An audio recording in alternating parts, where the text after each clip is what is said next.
Thine has done it.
Good morning, RPG. Welcome to Brothers Forge Gaming. I'm EZ, and we are officially here back. Mother of pearl. I hooked this up wrong. Well, anyways, that'll annoy me, but you won't see it in the other camera, so it doesn't matter. But yeah, welcome here to Brothers Forge Gaming. We are back for morning RPGs with a much nicer start than we had yesterday. So we tried to get this game, NES, Dungeon Magic. We tried to get going yesterday. It did not work out. Had some weird issues. I had to reset basically like all of my stuff on my stream. So we will have to check, in fact, how is like, hopefully... it doesn't seem like I'm yelling at you too bad, so that's good. That's a good start. We'll have to check our other scene and then see how that one's going. But we're here. We're here to make it official. You know, I might have to dive into... I've got no box for this game, but I do have the manual. And I do have this cool map, which I don't know... It's kind of funny in a game this style. You'll see what I'm talking about when we get into it. So we got our map, but that doesn't really help us. It doesn't tell us really how far stuff is away. I like how one place is called Granville, the other place is just called Gran. They didn't break the mold there. But anyways, you can see the cool artwork on the back. Always cool to have these like little posters and stuff. So, you know, we will be using this to some of our advantage, and then we will be reading in this book, because the book does tell you a lot. And there's some like really complicated stuff. I have yet... It's called Dungeon Magic, so you gotta assume that magic will be a big part of it. But casting spells is like real crazy. So now that the stream seems to be working all right, we're going to be able to check in some of this stuff. And all that casting. So it even tells you there's like certain wizards. Water is kind of like the novice magic, which, I mean, I don't know. Maybe we should go. I know I wanted to pick fire because I feel like it's going to be all attack magic, but you might want... Water probably has like healing and other stuff. So let's go ahead and let's do a little reading here. So the guide for the new adventurers when we get into this is: the old man of Granville has a gift to give you in the beginning. The wizard Sura, master of water. This is powerful for magic, attack and defense. So that seems good. Immediately north of Granville is the castle. The king and queen will give you some stuff. Return to the armor. Trade in what they give you, basically, for a stronger weapon. I don't know if that's right away. No, yeah, pretty much right away. And then go outside and fight some cobras. Continue your quest. Okay. Food and drink. The flies can be fierce on the road. Practice parrying. Okay, so there is a weird... They call it parrying, but it's just like backing up. And I guess if you turn away from something, you're like in a parry, I guess. And Darius, you will hear of the spring. And that'll be our first elemental sword. Alright, so the adventure is just beginning. Good fortune go with you. Don't forget your graph paper. I don't have any graph paper, so maybe I'm screwed. But let's pop on over, dude. I don't have... This is kind of nice, though. I really set all this stuff up, so hopefully it's working out. We're going to go ahead and check this volume over here. See what's going on. Alright, sounds like...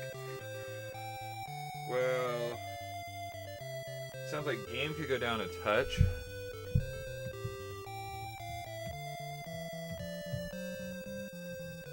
Just a touch, though. We don't want to make it too bad, but we'll turn me up. Turn it up. Turn it up.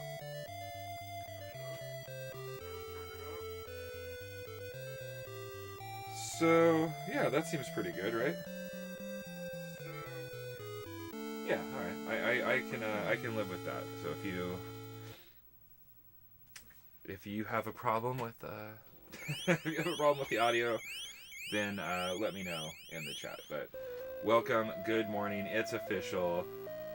I even preloaded this stream. I let it run for a few minutes, before you go live, just because I needed to check it. And yeah, so we got almost 25 minutes in, and our drop frames are good to go. So.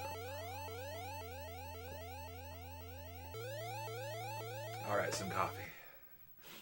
So this is our continued adventure from yesterday. We're going to go ahead and just pick a whole new adventure.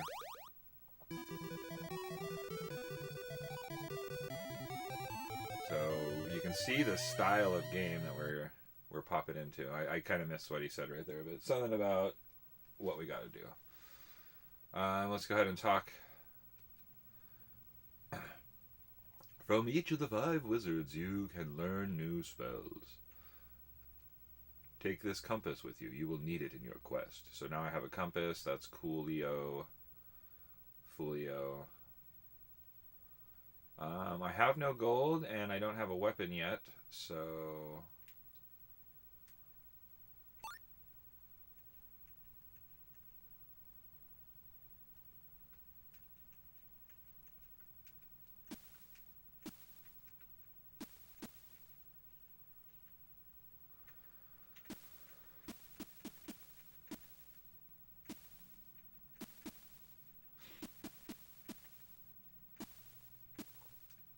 In the town of Darius, I heard some rumors about spirits of water.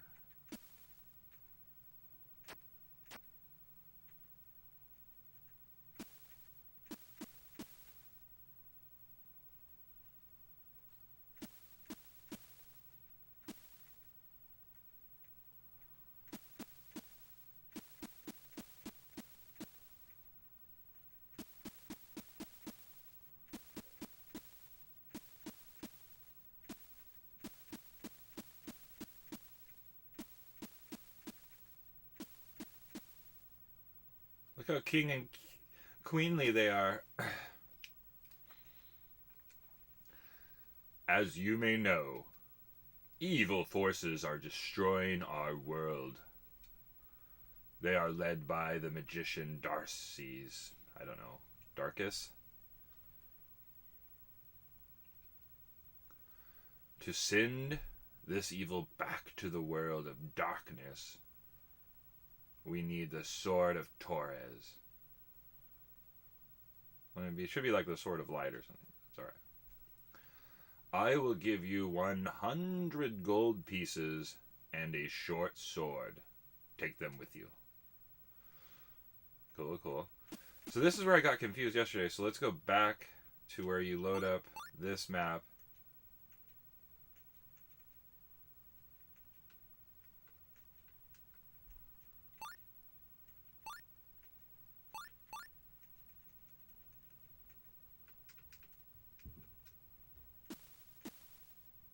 Huh.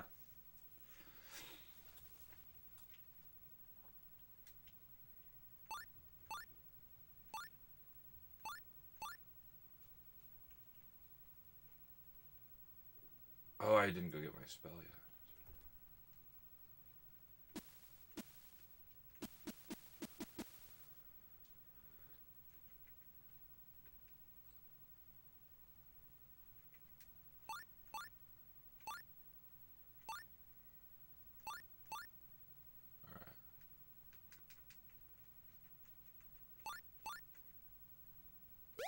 Ah, haha.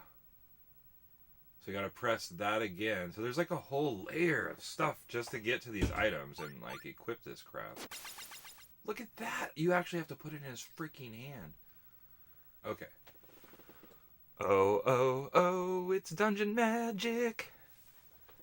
You know. What's up, my man, dude? Good to see you. Good morning.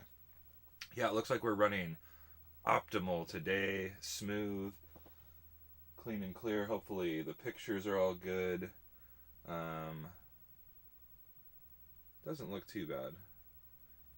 Because there's some stuff I could adjust. It probably erased some of my settings. Yeah, it seems to be working pretty good. I even let it run for a while because I was scared. I'm like, I don't want this to crash again. So yeah, it seems to be good. I've been reading over this this manual, so that seems to be helpful. Let's get this light situated. Maybe more like that. Hopefully you can see me crystal clear. Yeah, we had some cool. I kind of had to make a new little countdown, which I made just for Morning RPG one. Got the intro, got the screens.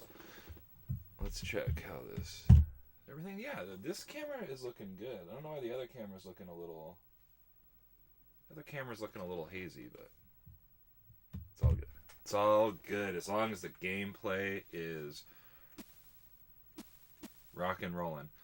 So now I'm very excited. I got my sword in my hand, which is like further than we accomplished yesterday, realistically. I want to go out the south.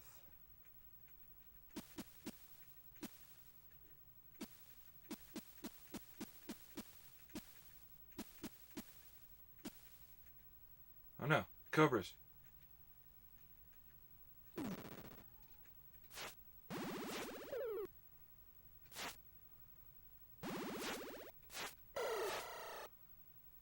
How do I...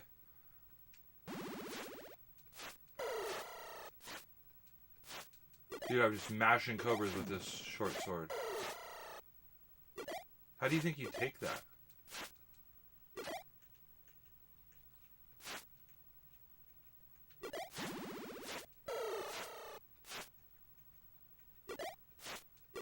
I don't know if I took it.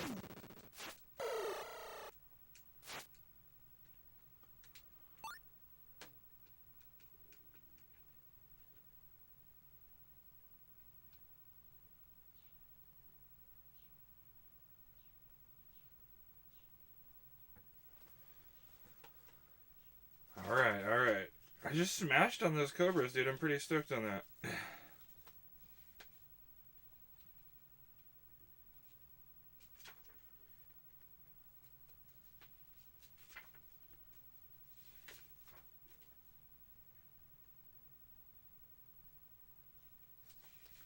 Role-playing game.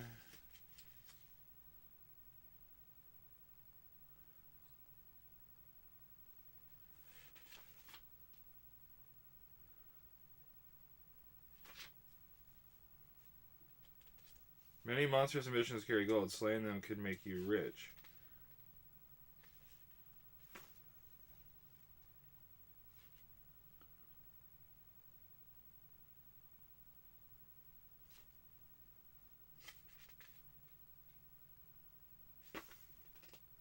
Cast. Highlight. Oh. You just press this. Do you think I just attack it, maybe?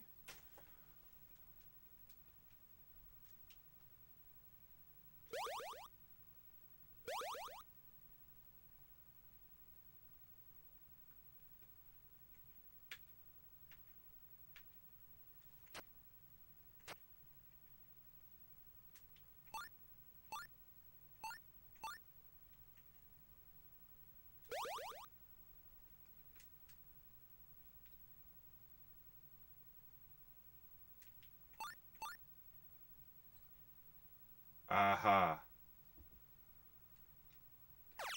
Boom. Gold. Alright, so I might have missed that other one. So you gotta go to this key thing. Oh, this is not the way I want to be going. Aha, here's my other one.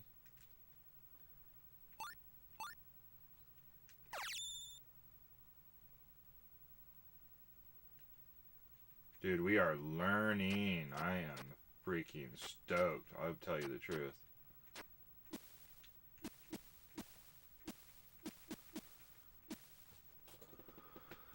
Walk over it, select. So yeah, you have to use the command. The command is doors and items, and then use items. Now magic is the next one that we got to figure out. Who are you? Go see the king. He'll give you a sword. He gave me the sword, bro. Oh. I'm here to get some dungeon magic, man.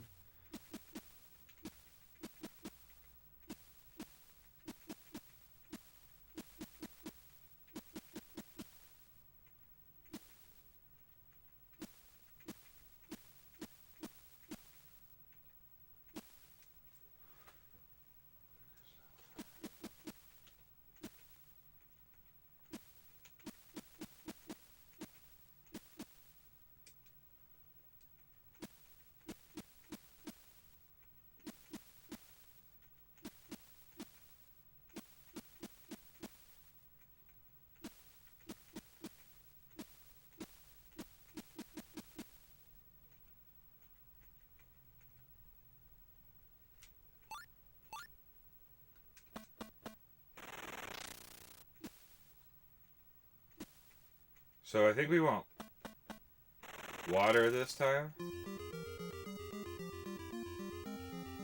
Water was kind of like the beginning spell to do attack and defense. So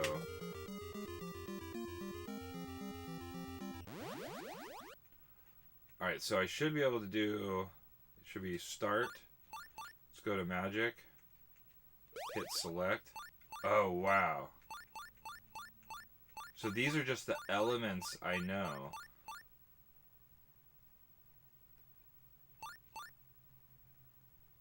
You put in, oh my gosh, this is crazy. So now that I've done that,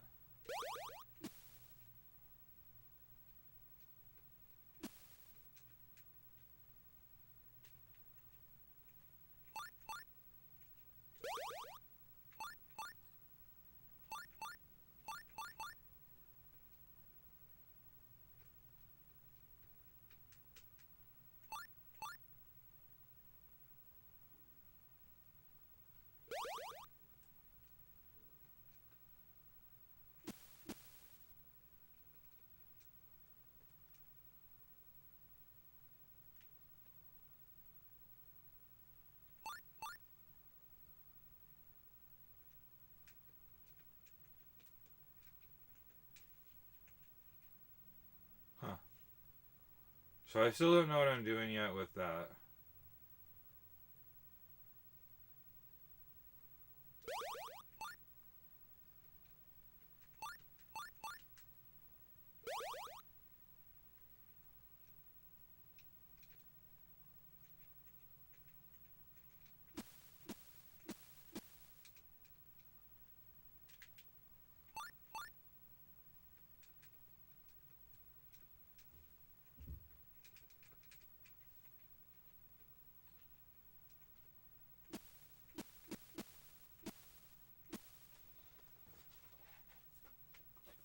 So it does give me a few spells, I think.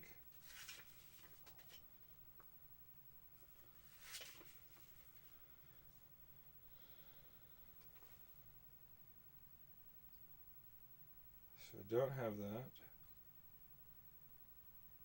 I have lions.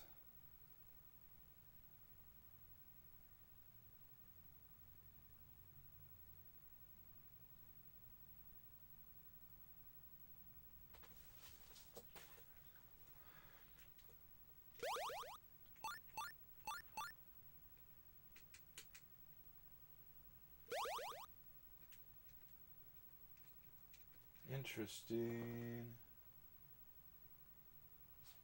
I know it tells you that. I don't know if you saw that. It told me to bring graph paper in the like instructions. It's like, oh, you should have graph paper. I'm like, what? Maybe I can't use magic when I'm in the town.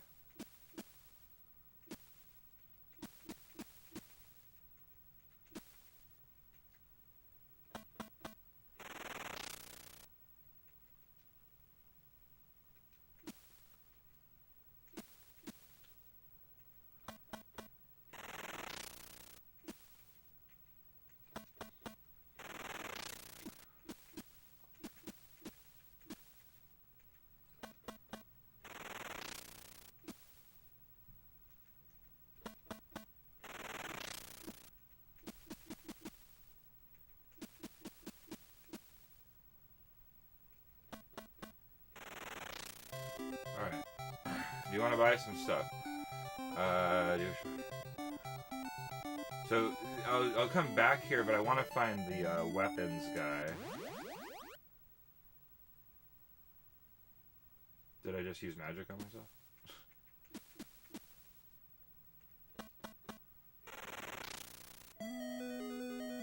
Oh, this is cool. So we're gonna skip this too. That's how you save the game, which we will do in just a second.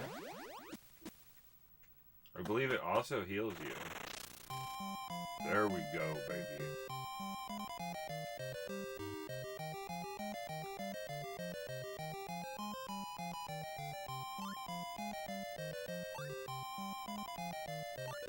So it must be this. I wish it would tell me more what it is.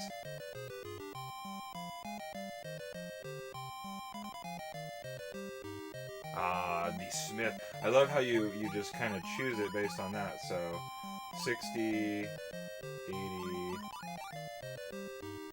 30. Oh, that just must be like a little helmet. 80. Oh, gloves for 8, dude?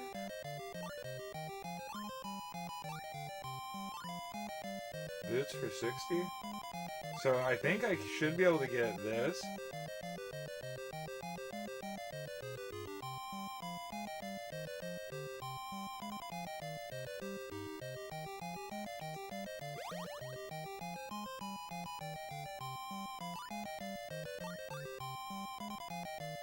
This helmet.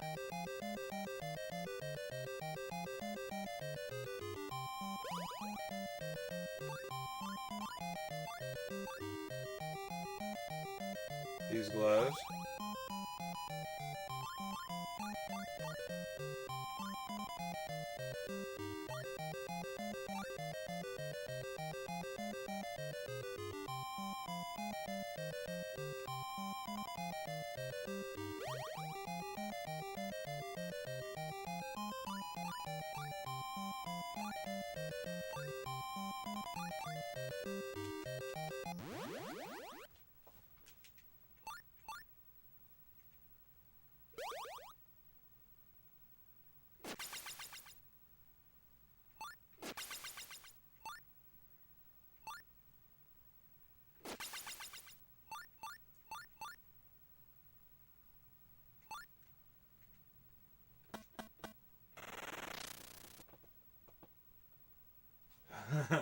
Yeah, dude, this game is pretty wild already.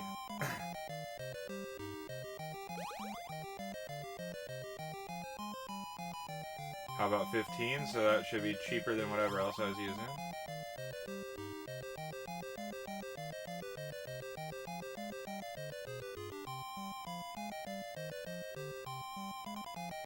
$5, that's my little helmet thing, right? Yeah. Now, were these better? If he's gonna give me 5 for these gloves, should I not have bought those other gloves? I think he was only gonna give me 4 for the other ones.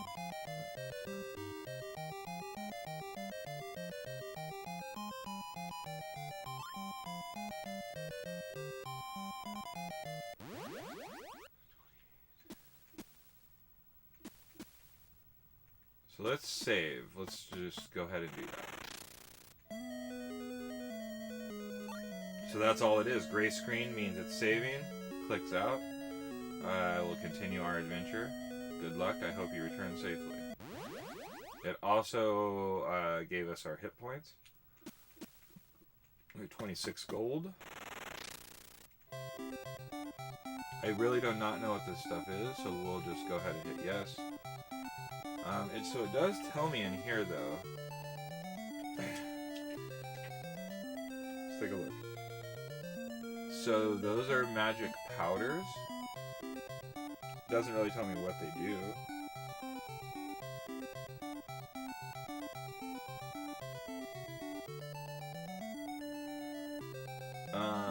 These are the healing potions that I cannot afford. And then this is food and drink. So probably a variety of things I can eat to gain life.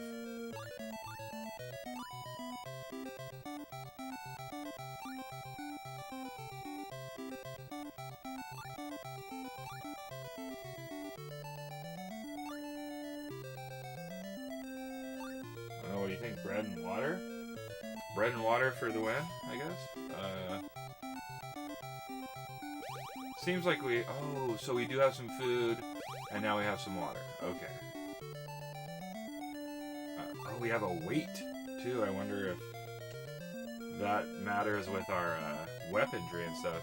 Hello! Internet's better today. Yeah, it was like... Unfortunately... welcome, Comic Man. Unfortunately, my wife works from home, and so she's on the computer, so I couldn't do which was the easiest fix, and that was reset, the router, the internet, stuff like that. So I tried a bunch of other stuff that didn't work, and ruined a bunch of my stream windows, and really had to redo everything, and then it ended up being a pretty easy fix. We seem to be... I guess we've had a couple of dropped frames, but we seem to be pretty good all in all, under 1%. So definitely nice to be back. And we had a brief, a few minutes that we played yesterday, so it kind of got me going. I've been figuring out a lot of stuff today, so I'm really excited to really get into this. I didn't even equip any of my weapons or anything yesterday, so that just goes to show you it pays to learn in a game like this that has a really crazy detail of you actually have to press the start button, go into this menu, and then press, what was it? Select. And then go over here, and then actually equip stuff. And then the same for, you have to go to your magical spell, go in here, pick, and you have these elements that you mix together, so they don't even teach you all the spells, but you can just sit there and play around with them, I guess. I'm still not even 100% sure how to cast these, but we'll see when we get out of the castle here. But welcome. Dad Level Podcast. Yo. What is happening, my man? Good morning, RPG. In fact, I like when people come to say hello, it's time to have a sip of coffee.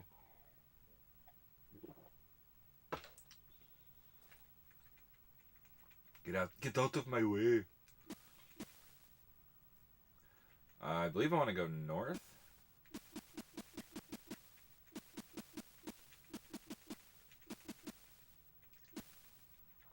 There's the castle.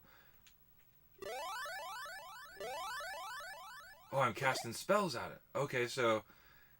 And the spells hurt you, though. That is what's really wild about this. Alright, let's see if I can...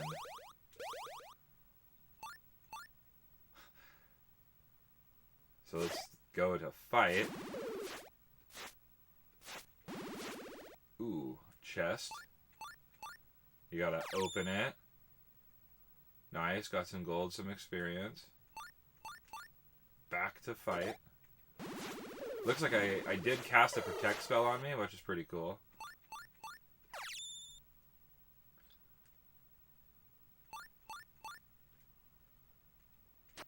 So a lot of like menu switching.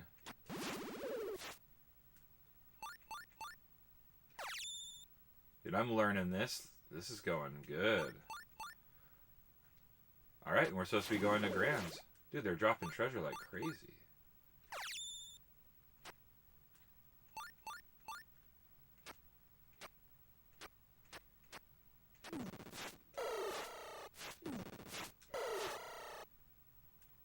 Oh man, I'm hurt. I'm hurt. Let's check out this, Oh, so I don't know. You might have to have one food, one water to camp, but it did heal me. Happy New Year, my man. Hope you're having a good start.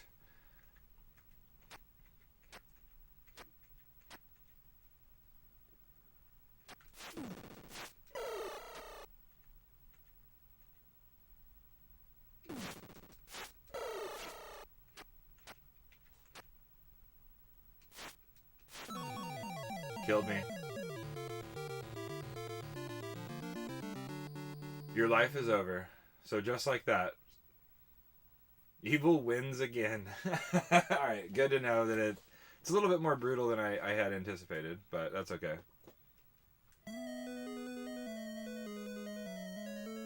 Nice, it did start me pretty much where I started. Good. Alright. That would allow us, though, we can grab an extra food.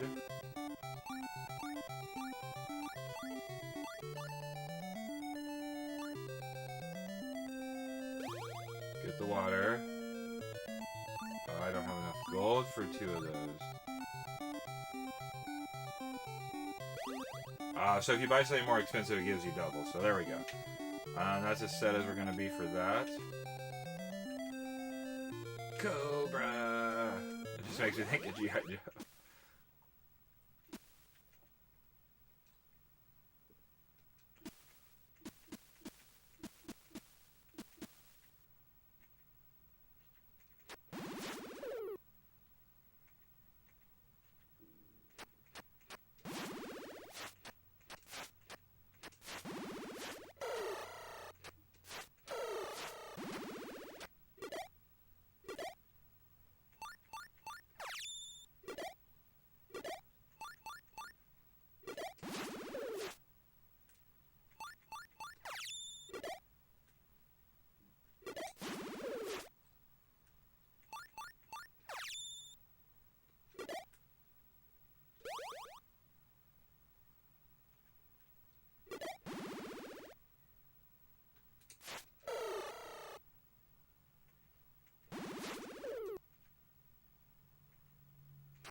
What is that? Is that a scorpion? Why are these enemies so... The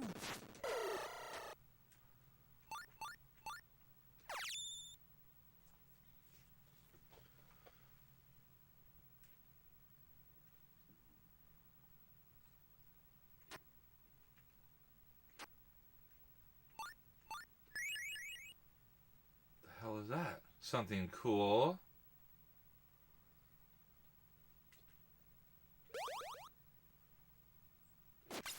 Boom. Digging it, digging it.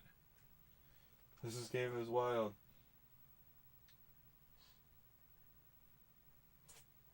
Oh wow, I didn't even I hadn't are they making like a new like retro style beat 'em up? I have not heard anything about it. Well, that's just the camel's back.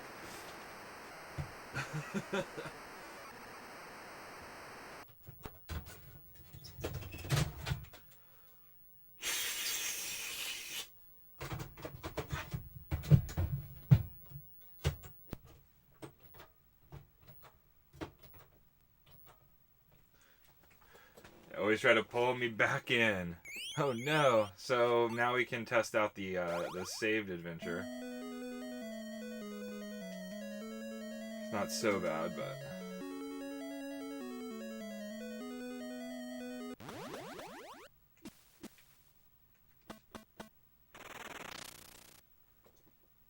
TMNT Shredder's Revenge. Absolutely. I mean, okay, so I hear all the stories. I hear all the whatever. I have a crap ton of games. Maybe it's not. Maybe it's good or bad or whatever. But you know, over 600 NES games in the library, and I don't know what it is, but it works. Like I don't know what the science is. I mean, 100. And people say, oh, it's just trying it. It's like, no. I have tried a game. I've done tests on it. I've put a game in and pressed reset, moved it around, power on and off 100 times, and the game wouldn't come on. And I blew in it one time, and then it comes on the next time that I put it into the machine. So, I mean, and like repeatedly comes on afterwards. So, maybe it's my magic breath. I don't know, but. It's something that I know is taboo, but I live by.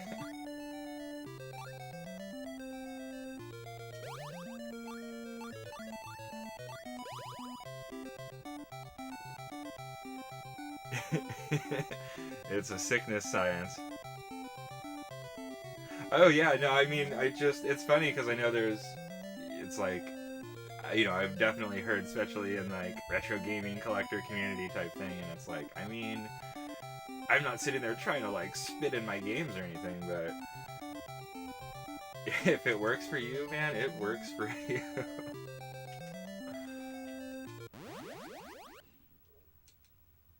I've just always laughed at I don't know how well. I'm like, dude, it's obviously it does something. A certain I don't know what.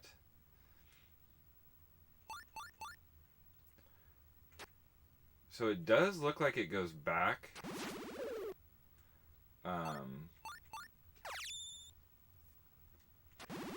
To fighting.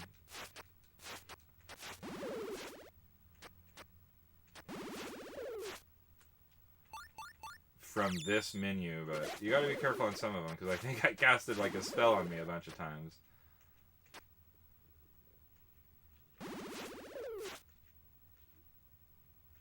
I'm lost.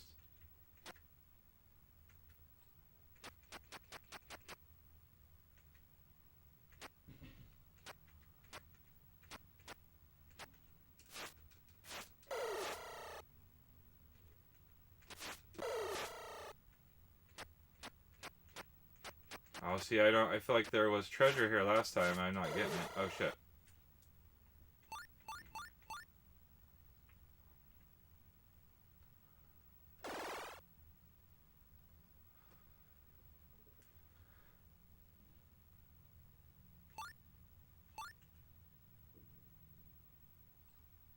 Maybe I should put a spell on? Put a spell on you.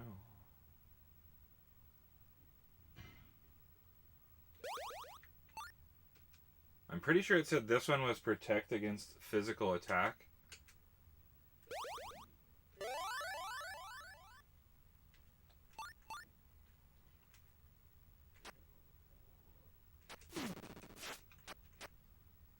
That guy was super hard. He's coming right for me.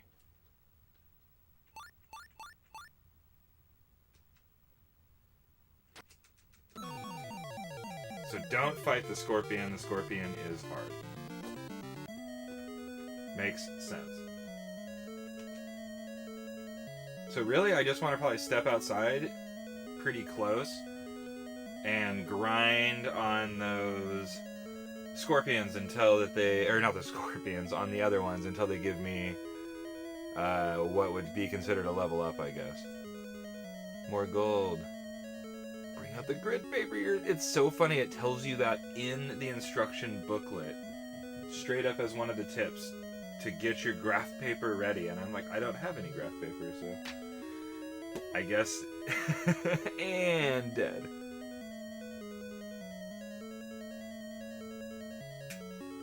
I know the end. Like I do have this. Like we were kind of. I was showing this off, and um, it's like they give you this cool map. It has some cool artwork on it, but I'm like, this is like a real grid-based game. Check out that artwork. You know, it's really cool. Oh, so this is a grid-based game. So what is this map going to really tell me besides that they do give you a compass? So it's like, I guess, go north. North is north, right? So yeah, it was kind of cool actually. I don't have the box of this one. I've been playing mostly games that I had, like complete in box, especially when it came to the NES selections. But I do have all the inserts, so I mean that's as helpful as it's gonna be. Be strong. All right. We're learning. See, what's funny is I didn't know how long this game would be. Obviously, it'll take me a couple of streams.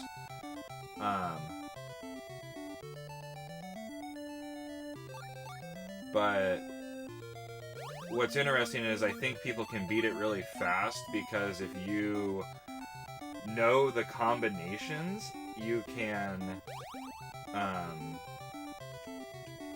just like pick probably fire or some sort of magic and then put in the combination for some sort of like in-game spell and basically run to the end and karate chop the guys or whatever.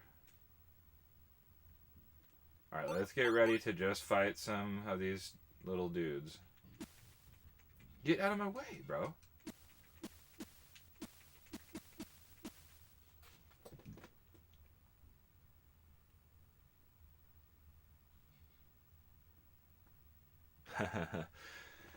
It is. I'm a little bit more excited. I mean, it's taken a little bit to get in to it. But I think once we learn how to play, it'll be good. I do have to be mindful of not traveling too far. So go north a little bit, and then go south a little bit.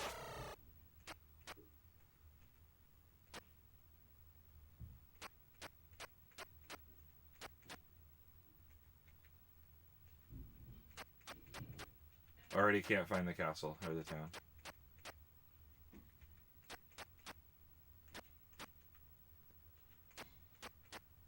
They told me the bees were hard, so...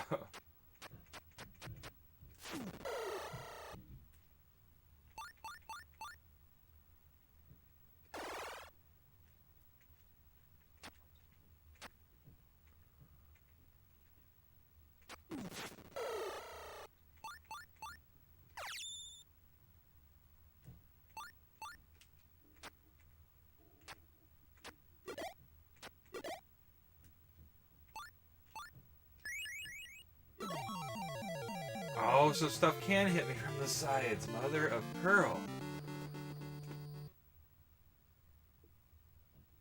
Lands of lore. I know, I was wanting to play... I mean, this is gonna be good for an NES game.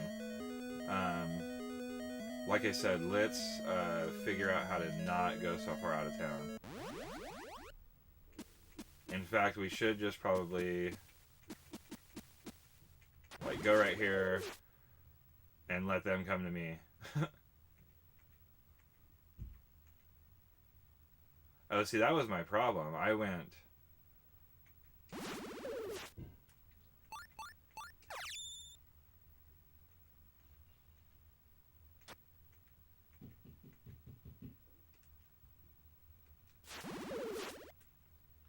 way too far away. I'll take it a little slower, just grind out some guys.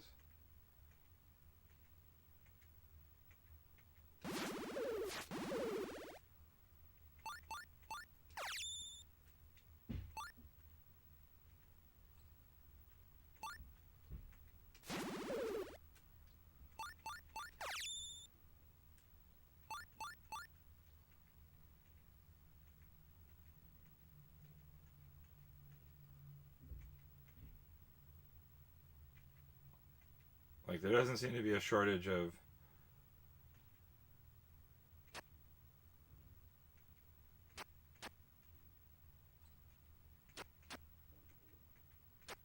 cobras.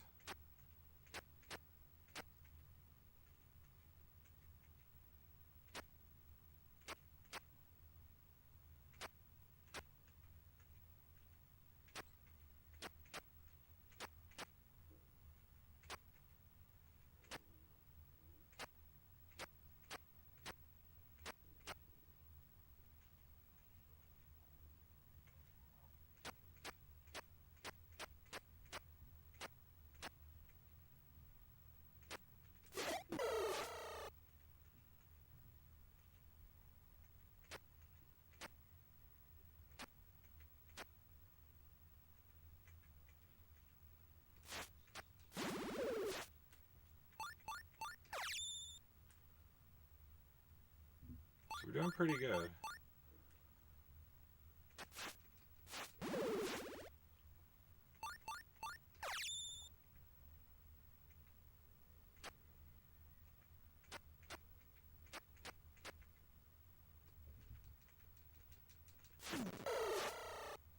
Damn, that one hammered me.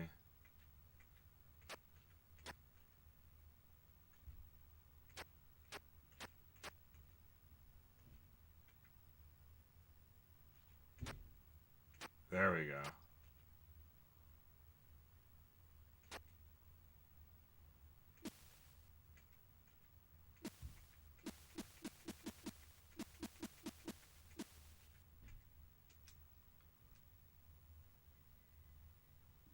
As long as I can play outside.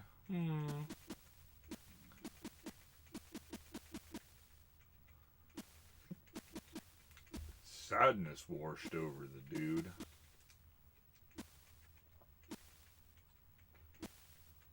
Ah! Get out of my way.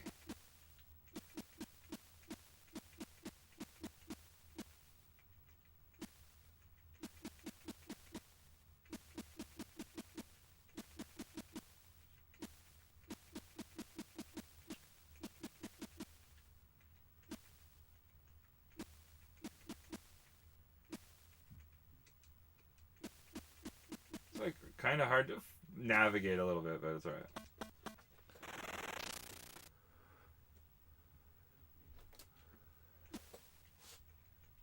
I know, Times of Lore, that's on the...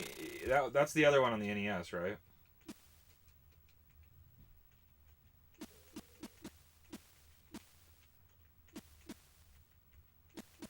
Not that one. It's the one that has, like, 3 doors. This one. So now at least we got a little experience. I don't know...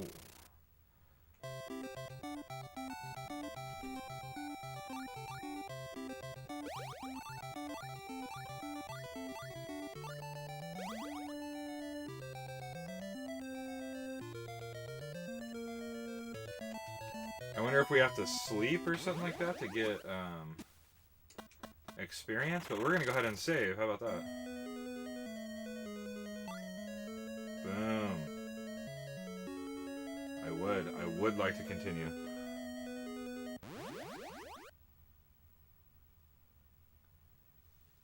Huh. It's interesting. I know, it's really cool to see some of these games. In fact, I don't know, man. I know I got it in a real rush and never played it. I do have Golden Axe Warrior on the Sega Master System.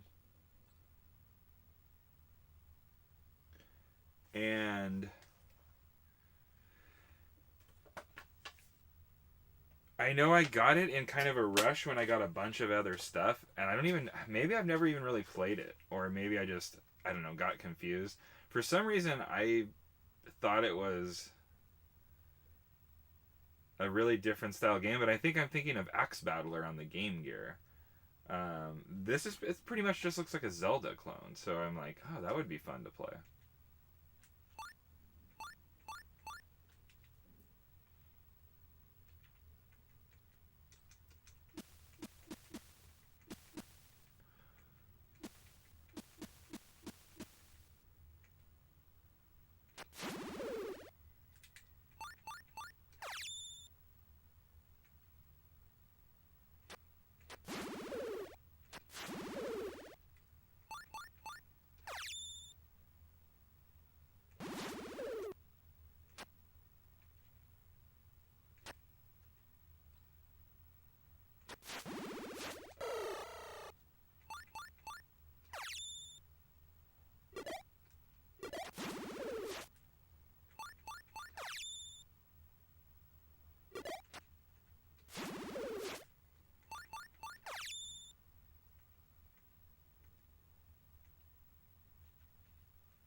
That's south, so it'd be north of this castle is where I'm headed, but I feel I should grind out some more cobras.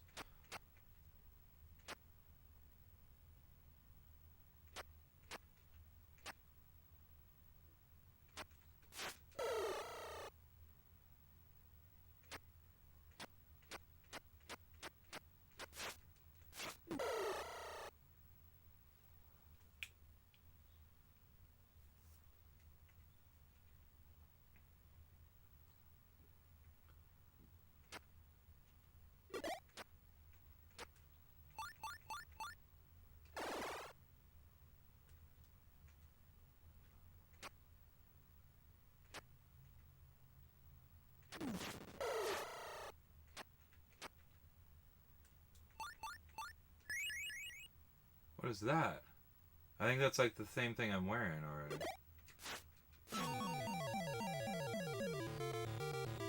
Oh, this game is fucking brutal so far. At least I'm set up this time. I thought it told me I'd be getting a level at 15.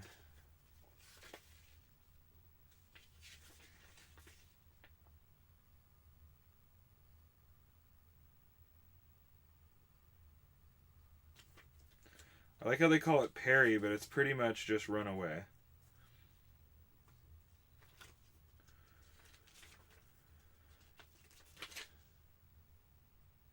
Level. You can increase your ability and strength by increasing your experience.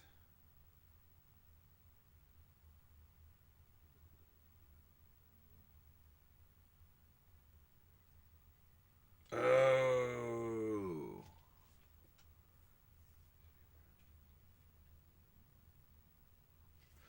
Let me see. That's actually good before I go back out.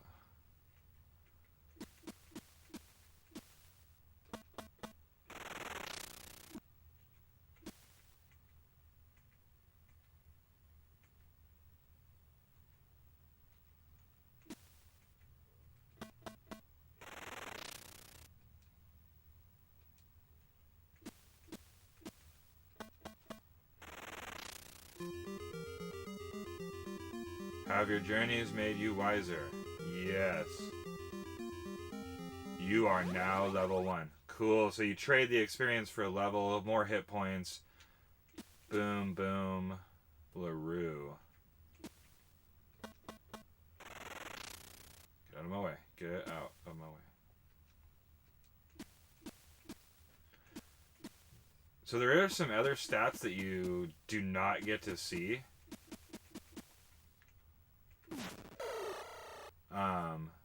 Such as like your strength and stuff like that, so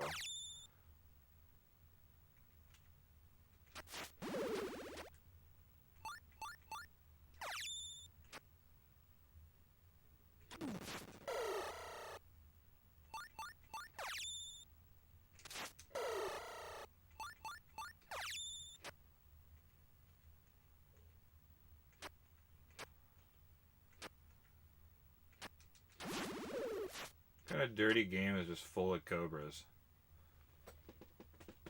Damn, those mobs are buff.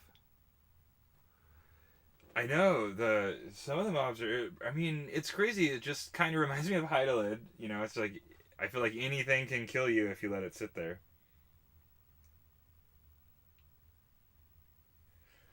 I know, that's, dude, honestly, Morning RPGs has been the best because it just really gives me a reason to play games that I normally would not stream, but it's fun to play through them. Like I said, I think we finished like 10 RPGs last year, and then even just playing something like Hydelid on NES and finishing that was really cool.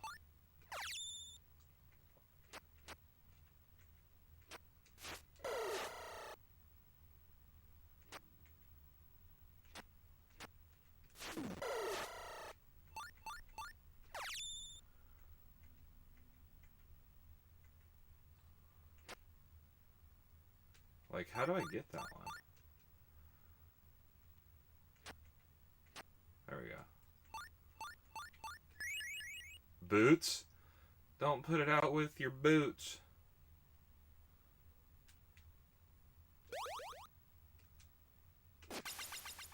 Oh, so they're the same. So it's all stuff to sell. That's kind of cool, though.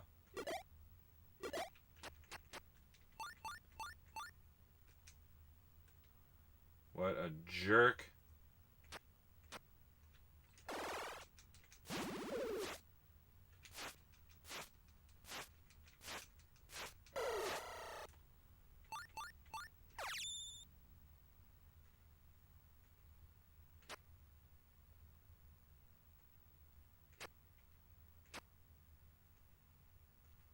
Alright, we'll stay around here.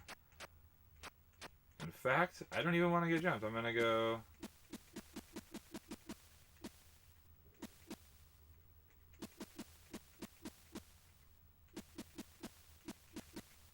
Should be in here somewhere. Out of my way.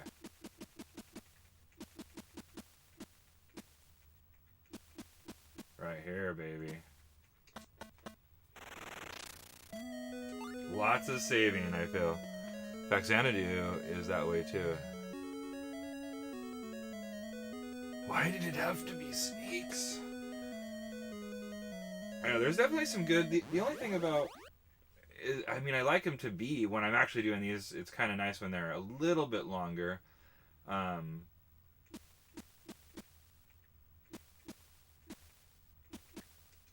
You know, I don't really... It's nice to not be able to have, like, fly right through it. I mean, like, but some of the games, you know, it is kind of nice to just beat them in a day or two.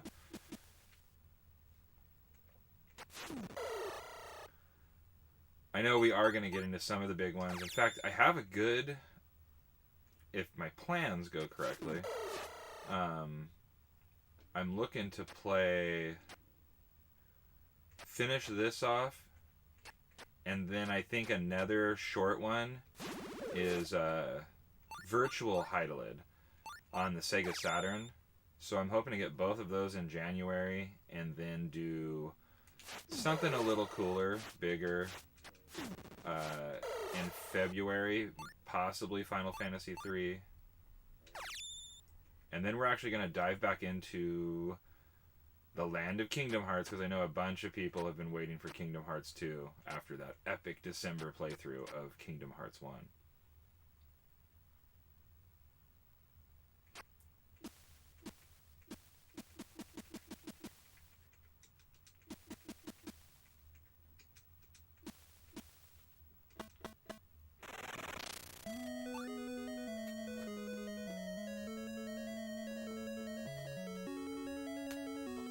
Also excited too. Yeah, I'm really excited. The other one is the next really like dungeon crawl style is will either be a couple different epic. We might have to learn how to play either Dungeon Master 2, Skull Keep on the Sega CD, but we're looking kind of like Shining in the Darkness on the Sega Genesis, or maybe even Eye of the Beholder on Sega CD. So those are all in the mix too. There was some cool PlayStation stuff. I think I wanted to get one of the Wild Arms going this year. Shining Force X, but that'll probably be later. That'll be towards my birthday, I'm sure, like November. Shining Force series.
Stay away from me, scorpion sucker.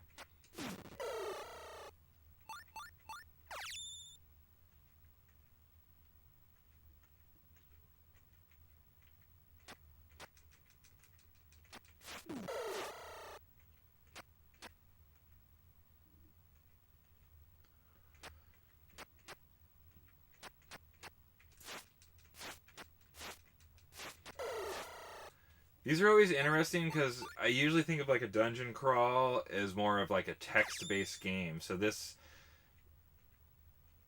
really is like a first-person... Shit.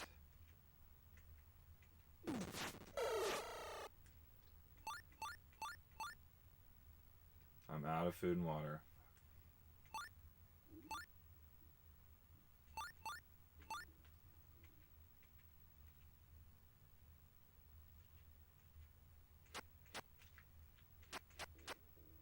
Whew. Alright, let's actually go buy some stuff this time.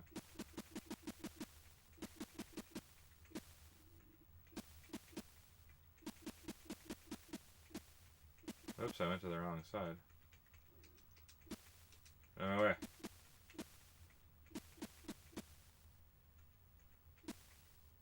Alright, another save.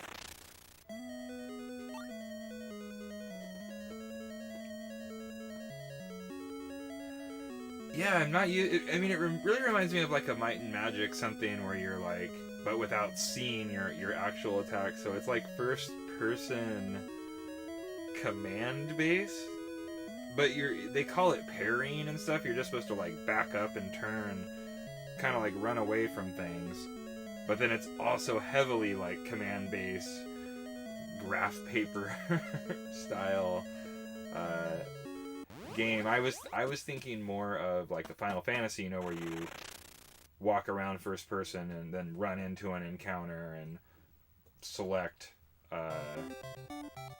your attacks and stuff like that. But it's a little different.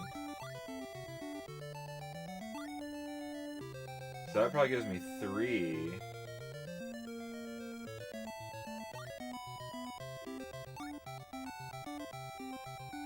Now let's just stick with the 2, right? 26. This gives me 2 heals. I don't know what the magical powder does yet.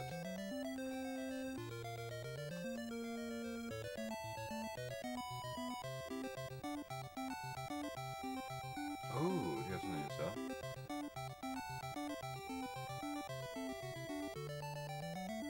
Let's go to the armor and sell that other stuff that I have.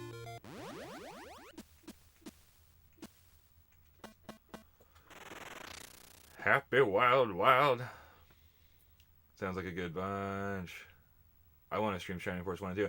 Yeah, dude, Shining Force 1 and 2 were so awesome. I played Shining Force 2 finally in November. We played through... It's like my favorite game series, so I play it my birthday month, the Shining series games. I played Shining Force 1, I guess it's now like 2 years ago, or... Honestly, I probably played it 2 Novembers ago, like a year and a half, or whatever that is. And finally played through that again. Dude, such an awesome series. I've never actually got to play 3. We have played Sega CD. But that is on my list. If something good happens, I'm definitely going to try to pick up 3 on the Saturn this year. If it's in the cards, I know it's not like a super cheap game, so. But if I don't get it, then Shining, Force Exa, or... maybe something else out of the Shining series will come up.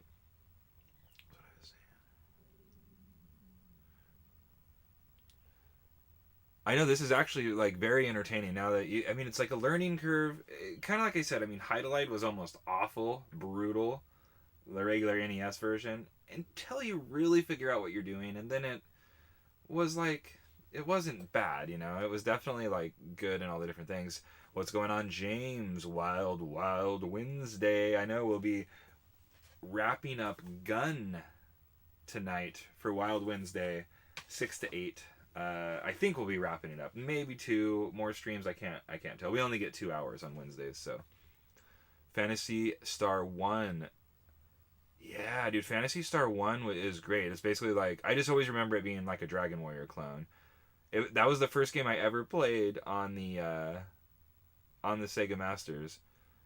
I was just like, I popped it in, had no idea what it was, and I was like, this is like Dragon Warrior. And I was at a friend's house, so I only played it like that one time. And I've never been able to actually get it on the Masters again. I do have Phantasy Star 2, 3, and so on, I think, on the Sega Genesis. Those are actually on the list, 2 and 3 of the year's games.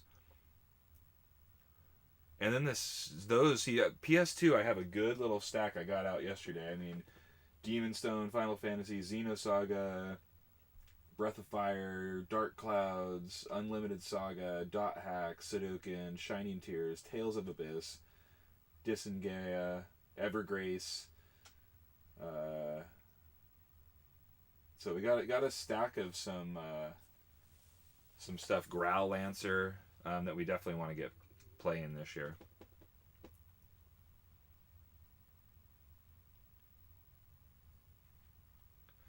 See, I've never played it, and what's cool about this is, I mean, RPGs are just one of those things where there's only so much time in your day. So even if you play through RPGs, I mean, it's like, that's a lot of devotion. And I know, like, we heavily played, some of the Final Fantasies. We played Vandal Hearts. We played lots of Kingsfield 2. We played Lunar. And as a kids, me and Mr. C, basically in our high school 90s years going into college. So it's like we missed a ton of stuff. I'm like, never heard of this, and it all seems pretty awesome. So it's been a blast playing the childhood favorites, and it's been a blast coming back and playing all these new ones that people recommend or have just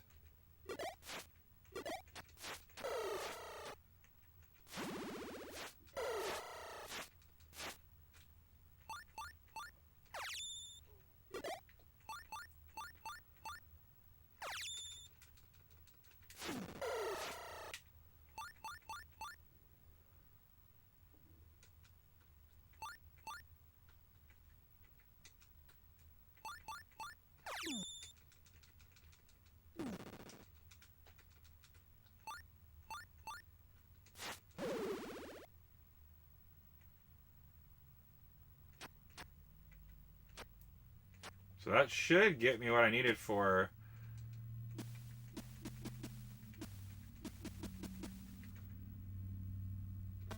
level 2. I mean, we did, in a sense, we grew up on RPGs as well.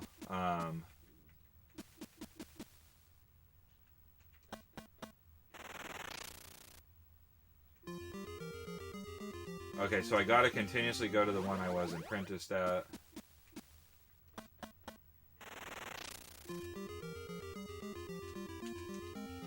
I mean, we always grew up, we played them. Like I said, it's just like, as a kid, when you're going one game at a time, and some of those games took us a lot, even though we did devote, a steady amount of stream time in. But, we were kind of playing those. I'm trying to think, there was a couple. I know Mr. C, and we played Breath and Fire. We spent hours and hours and hours playing the Might and Magic on Sega Genesis. I think I can't remember, the one where you go in time and stuff like that. And we never even knew what we were doing. So we were just basically playing it and grinding it. We did play it again as adults and figured out a lot more stuff, which was kind of cool. But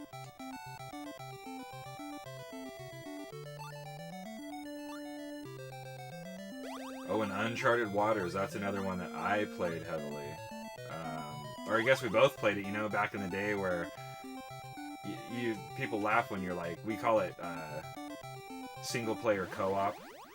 And you guys, we used to sit around and take turns, or just even one person would get into like an RPG and the other person would be like the navigator, the mapper, write stuff down.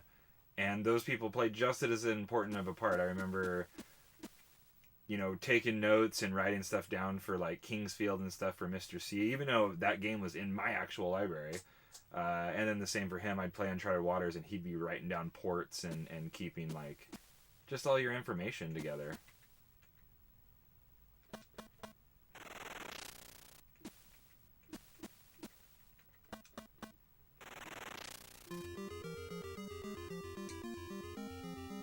You are now level 2. So that's what we wanted, baby. Level 2. We got a little bit of stuff.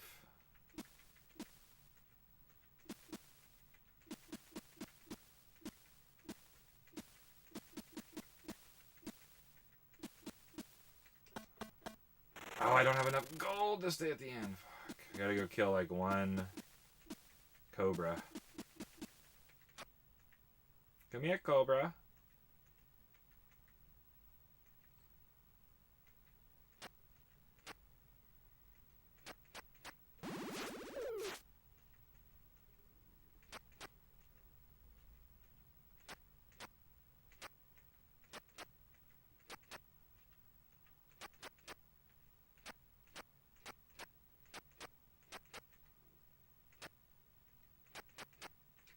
I was like, I need one gold-bearing cobra so that I can go and get this. Save.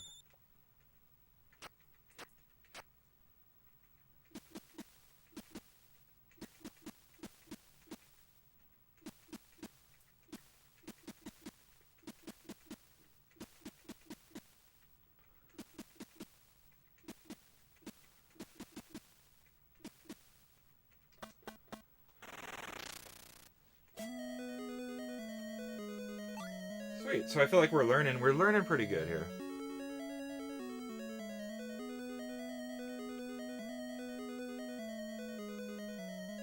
And Final Fantasy 16 combat is fantastic. See, that's cool. And whenever for some reason, I'm still used to thinking of the more like the original Final Fantasies that had that. You know, you like ran around, but it was still like a turn-based, action thing. So I was actually surprised when I played Kingdom Hearts 1 because that's not what I was expecting. I'm like, oh, cool, you know. Which brings up actually some other great games. Alundra is cool. Landstalker. I was kind of the opposite. I played more like heavy strategy, heavy turn-based, item grinds, you know.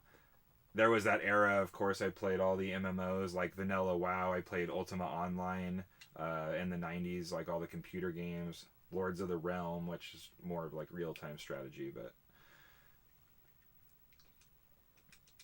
So that's actually another one to go back. Like Kingdom Hearts, never played it, so it was all fresh, new, cool stuff. Even like the Alundra games, stuff like that, I had never personally played them, so it was really cool to get into them and...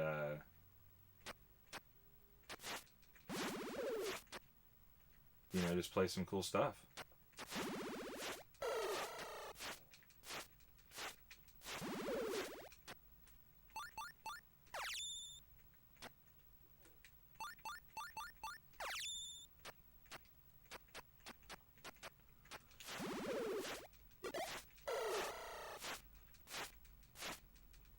I was like, I didn't even see where he went. I killed him is why.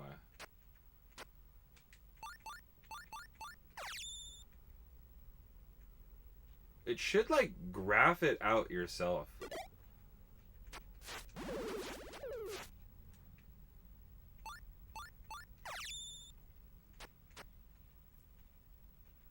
Oh, I didn't sell my, stuff I was gonna sell.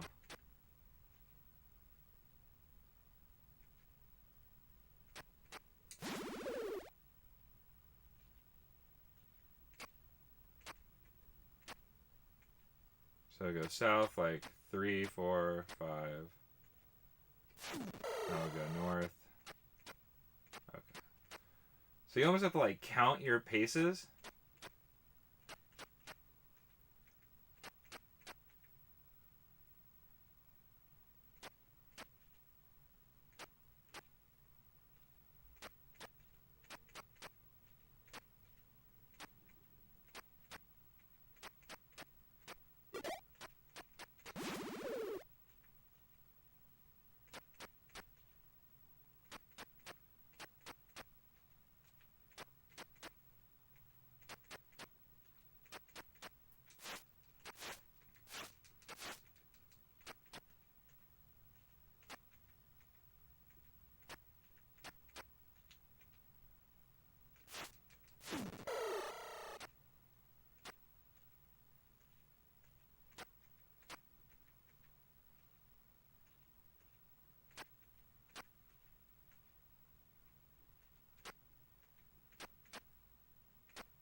So it was 1535, so I'm going to guess it's probably like quite a bit of experience to get that next level.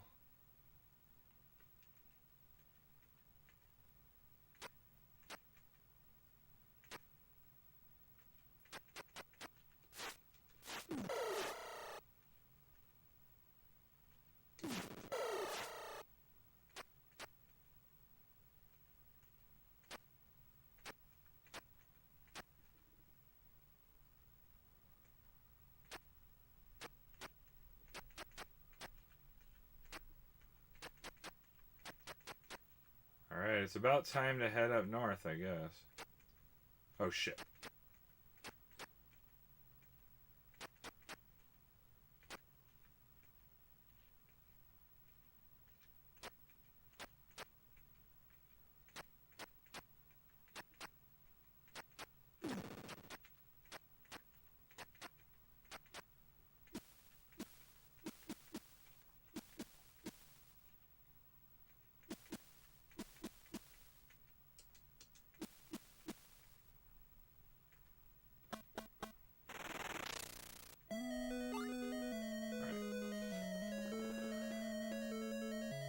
The heavy grinding games. Oh, what's happening? Welcome, welcome, everybody. Dude, I'm glad we're all enjoying some dungeon magic. Grinding games, OG Final Fantasy, Dragon Warriors, Dragon Quest. Yeah, see, I have Dragon Warrior 1 through 4, and we did play Dragon Warrior 1 was our first game we played through for morning RPGs. And you bring up a good point, because that's another one on the list. Is I played through Dragon Warrior 2 as well a couple of years ago. It was super grindy and brutal, and I'm not going to go back and stream through that one. I think I did play the ending of it. But we do have a rental case with a reproduction, black and white rental manual for Dragon Warrior 3. So I want to play that so that we can get into Dragon Warrior 4 eventually too. So those are definitely my, I don't know, yeah. Emulators with the turbo function, level faster. It's kind of funny because if you watched, I played through Heidelid on the NES, and it actually has that. You can change the game speed to fast, so you can sit and grind in an area basically to get your level. Even though the fighting system's kind of weird in that, so it's like hard to consider it grinding because you're like kind of playing like a platformer, or not a platformer, but like a action style game.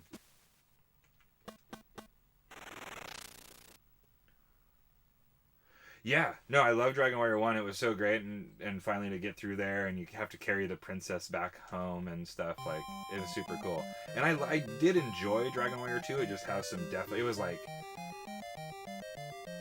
it seemed really, I mean, it was just like a much better version of the first one, it was like, you get people, but it was longer and grindier, and a lot of stuff to figure out. I did like how it had the ode to the original. You go back to like a smaller version of that, the world that you played in, which is pretty cool. Like I said, 3 and 4 I have yet to ever play, even though I've owned them for years now. So that'll be kind of an exciting.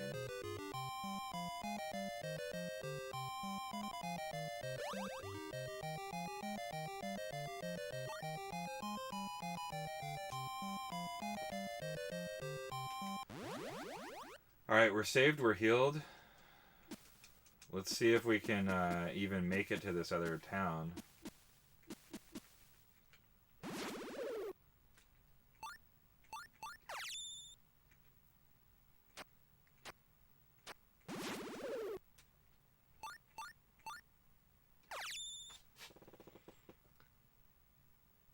I gotta go to bed. Oh, thanks for popping in though, Comic Man. It's always a pleasure to see you.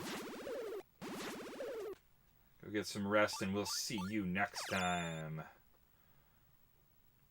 Nice that you can catch us before you drift off to the Slumberland.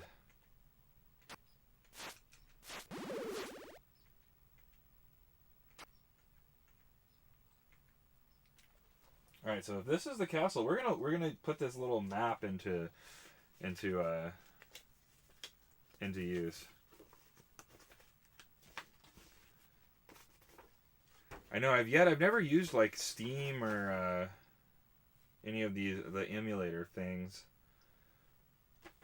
So sometimes it's actually it's like tougher too because all the original versions of some of these games can get like ridiculous. Oh, so this other town should be right up here.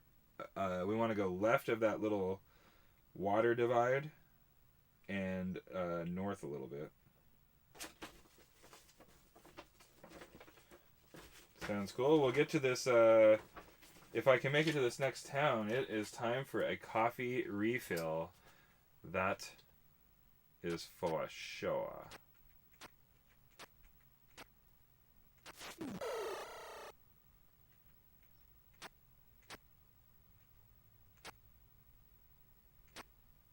Found it.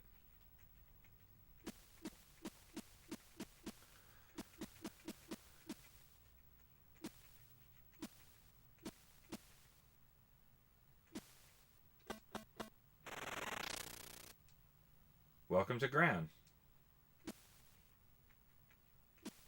That's all he did was welcome me? Cool, I guess. When you finish all your old games, get a gaming.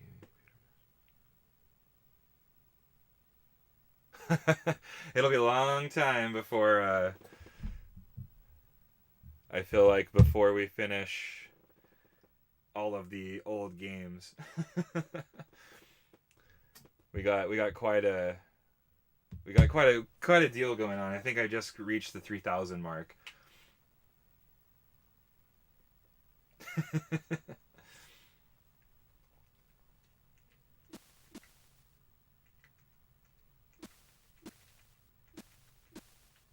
Let me out of here.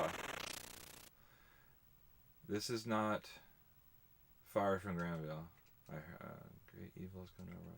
Everybody get out of my way. If you are willing, you can learn many spells.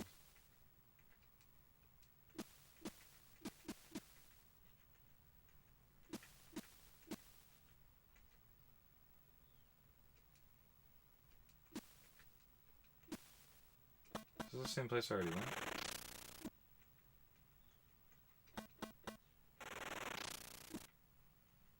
Oh, there's supposed to be a vendor here though that potentially has like cheaper food, maybe?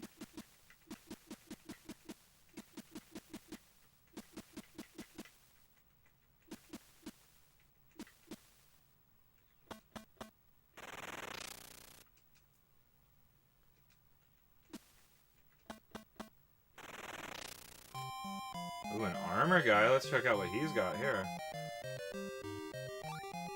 So the next sword is like a lot of money away. I already have that head. I could use a shield, which is what, 80? So I need to kind of save up 80. I think I have a pair of those. I have a pair of these.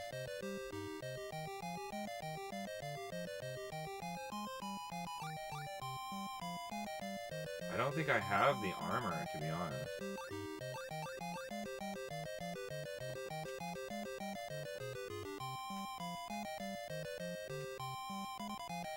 Thank you. Come again.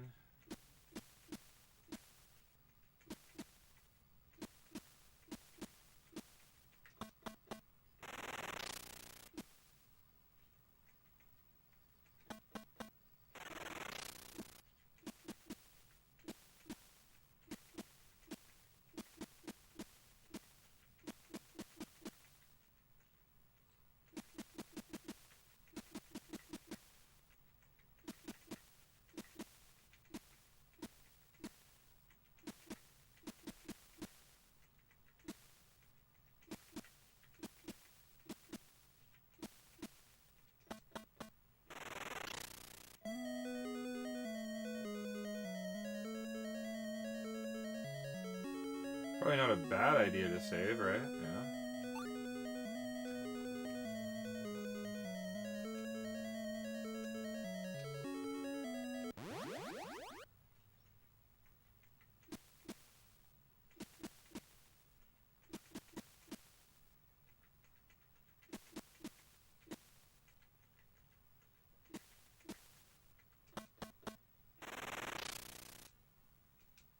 That's not the right one.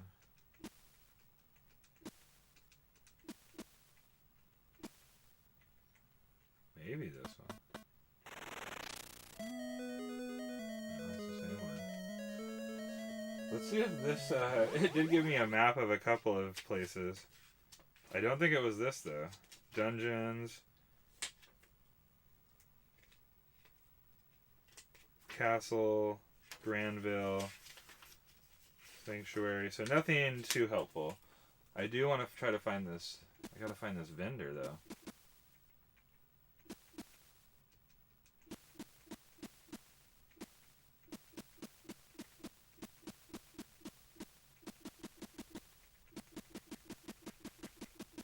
So that's all like the castle walls. So these are all built.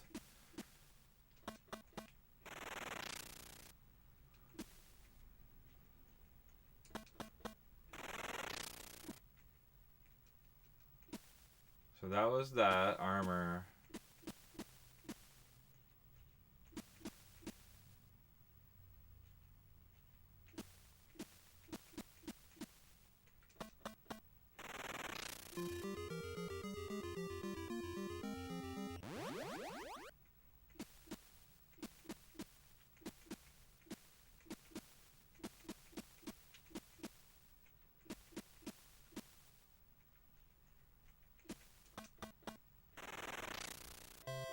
Cool, finally. Ooh.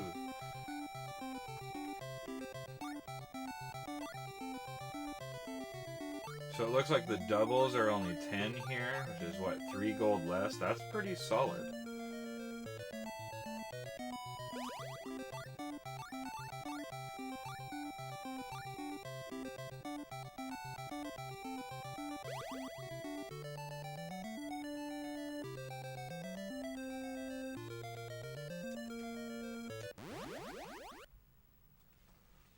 Let's take a little list at our magic here. I don't know if anybody has never played this game, the magic in this is wild.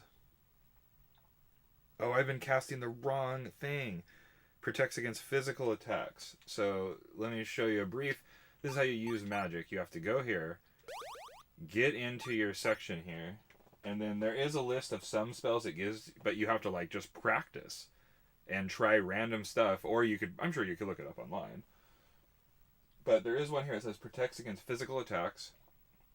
You got to pick 2 and then 1. So I feel like we can set that spell up. Okay, so that one's ready to go when we want it. Now we'll go back here to our armor. And we'll go back to our map. So they said from here we're supposed to be going to... Damn.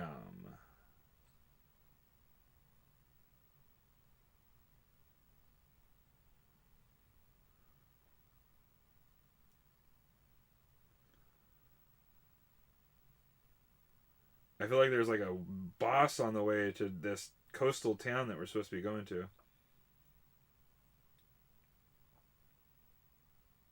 Alright, well, let's go out and fight some stuff and see what that does. Also, a little bit northeast of here, supposedly, I don't know, it shows a sword, so I don't know if it means I'm going to get stabbed or if there's like a special weapon you can... Oh!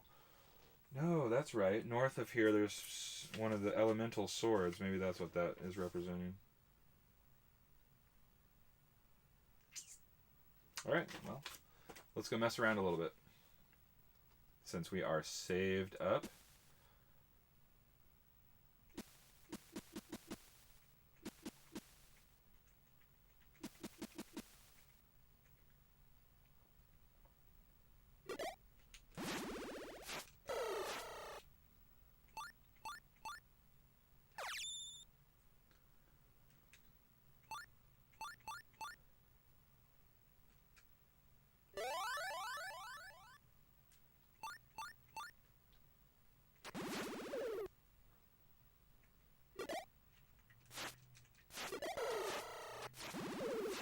These guys are mowing me down. I'm supposed to be protected from physical.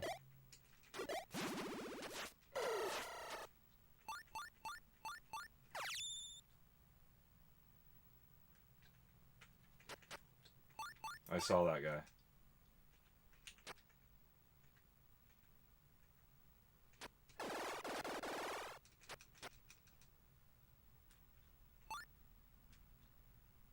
Did I just use all of my food? I did. Fuck.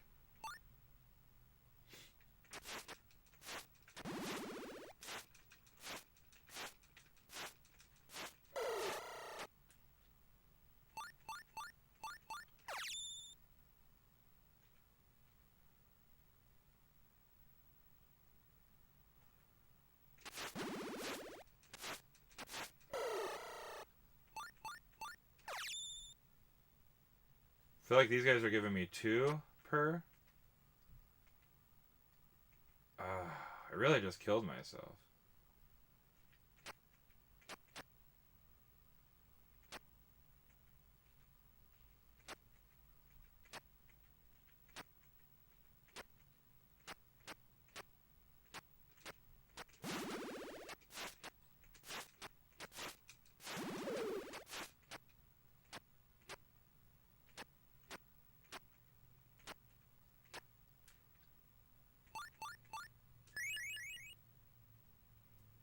Is that the same? I keep finding the same crap.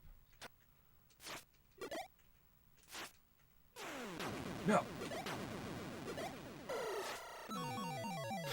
That was a brutal place to be. That's not so bad though. I kind of wanted to load. I wanted to see what I was getting into, but I wanted to load because I wasted all of my stuff.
Should have ran back. Oh, man. It's one of those games where I don't know how much the grinding... Whew.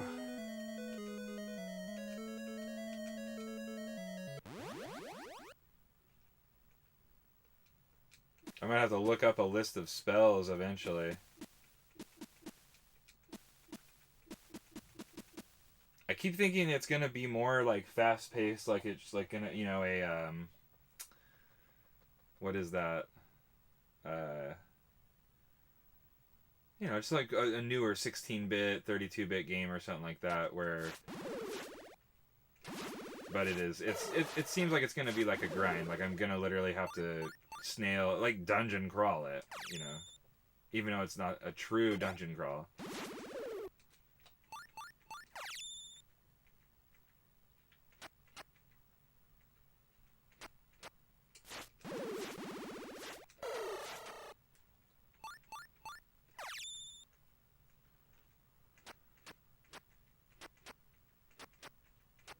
What I'm not a huge fan of is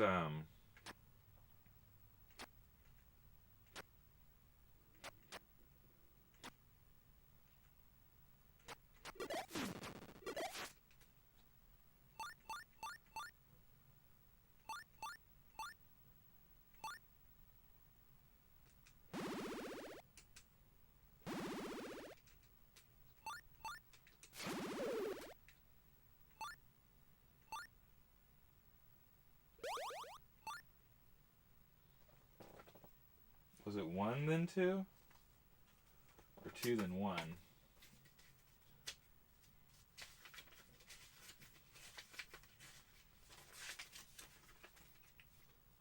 Alright, 2 then 1.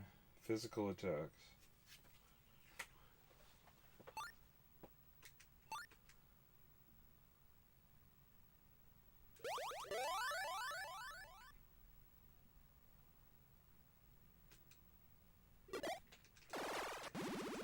And I did it again. Luckily, I think I was almost out that time.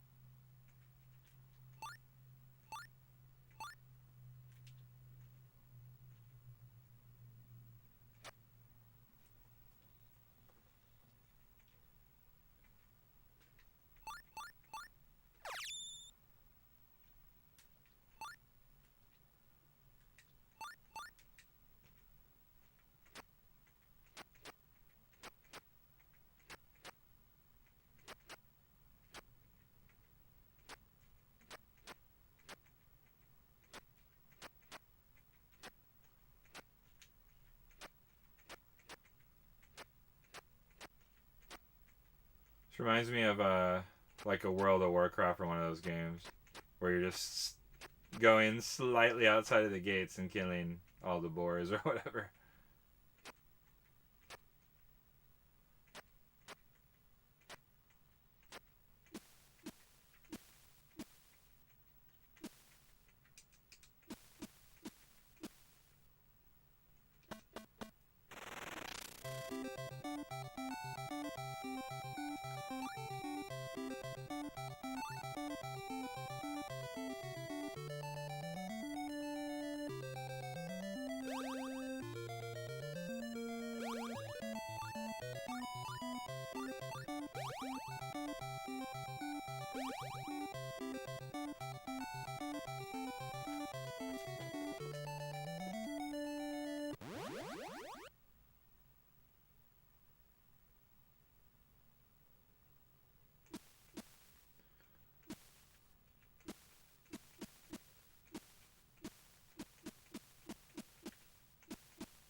Of course, the inn is like a...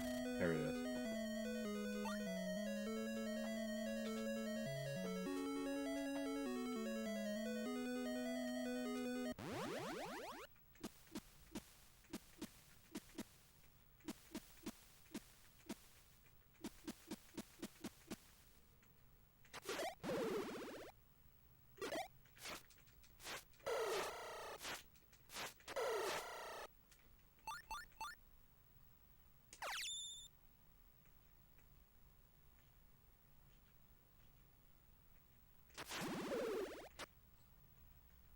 Alright, from the gate.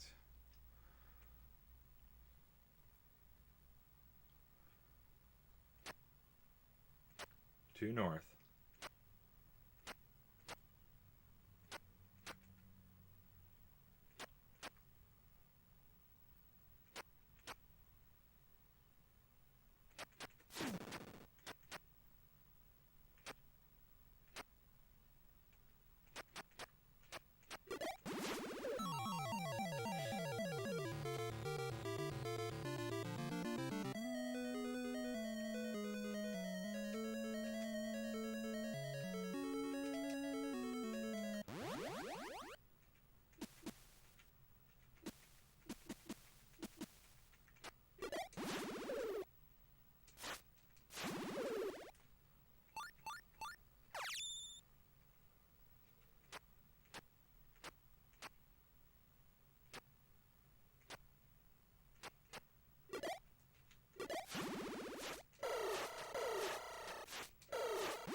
Uh-oh.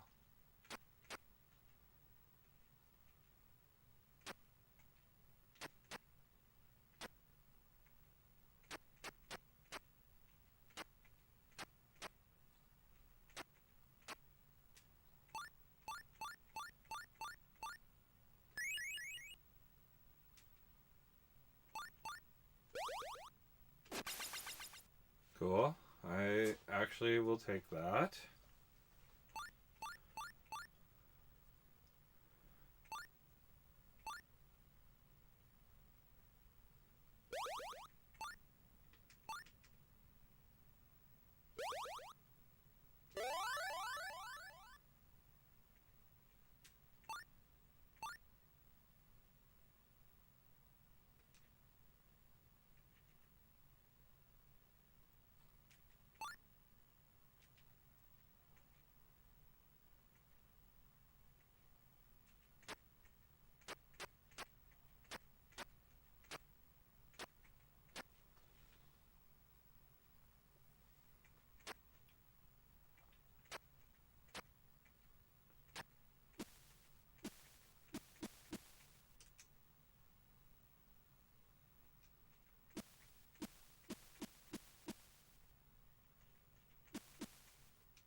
This is not the right one.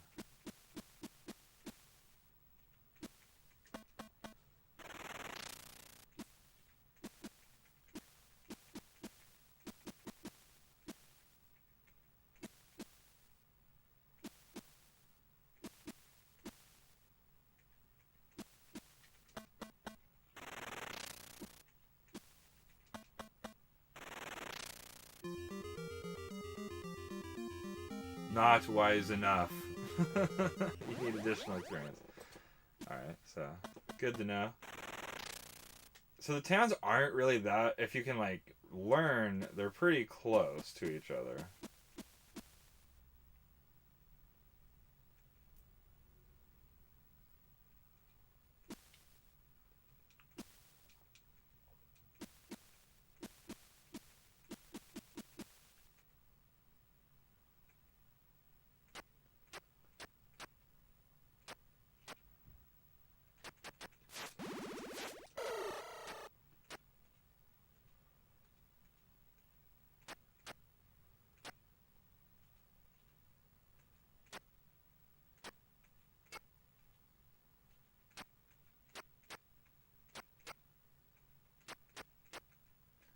So I wonder what kind of magic this town, there's like a guy in here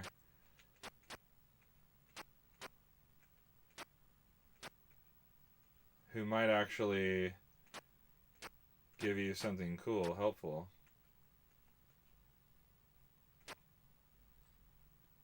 2,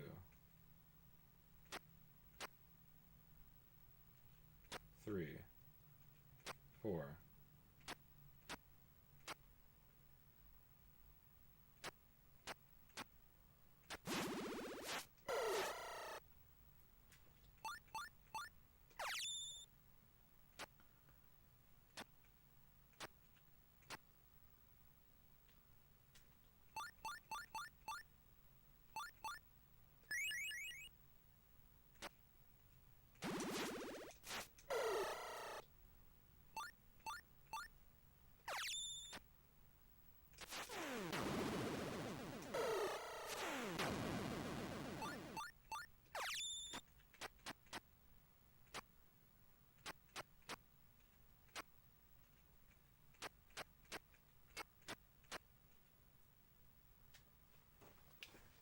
Alright. I did some cool stuff there, I feel.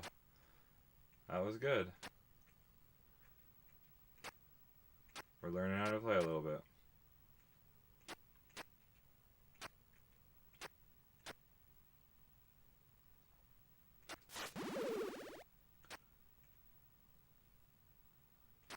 Funnel the snakes in here.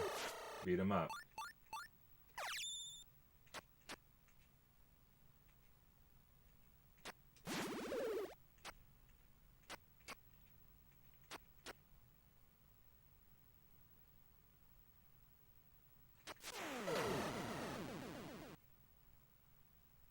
I'm hurt.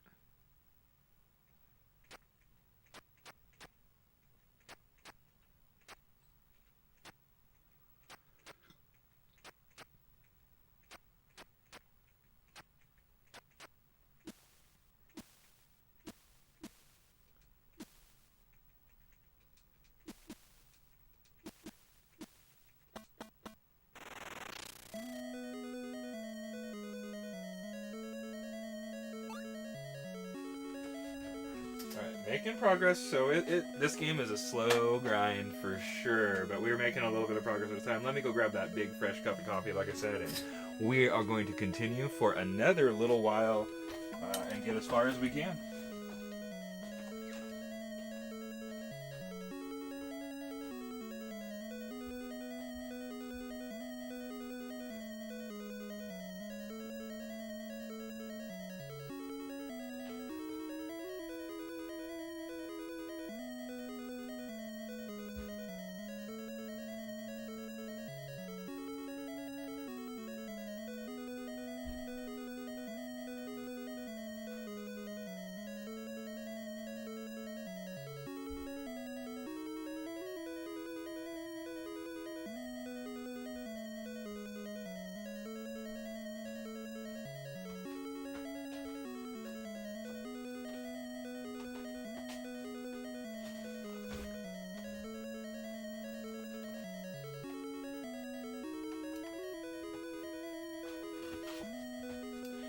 I mean, I'm pretty novice at this, but I would say, probably only like three streams or so. What's happening, Jolly? Game official? Yeah, absolutely. This is official. All the games here in the library are well, I guess I have a couple of like homebrews and stuff, but yeah, most everything's all official, licensed, old school. NES action. I got all my maps, all my books, all that stuff. And no way, man. Dungeons and Dragons came out in the 70s. I have my older brother's old Advanced Dungeons and Dragons book from like 1979. Dungeon Master's Guide. But in the spirit of it, this is one of the early games that definitely has that kind of vibe. Well, it is a computer game, so this is like a computer game port. So you can really tell, because it really reminds you of early like Might and Magic. You want to stay again? No. Be strong, but good morning. Good morning RPG to you, and hope you're having a good day. Like I said, this one isn't too bad in length. We should be able to get it done in a couple of streams. And then we'll be working on Virtual Highlid on the Sega Saturn. We'll be moving into Final Fantasy III for February. And then back to Kingdom Hearts 2 for March. We'll call it, I don't know, Mickey March.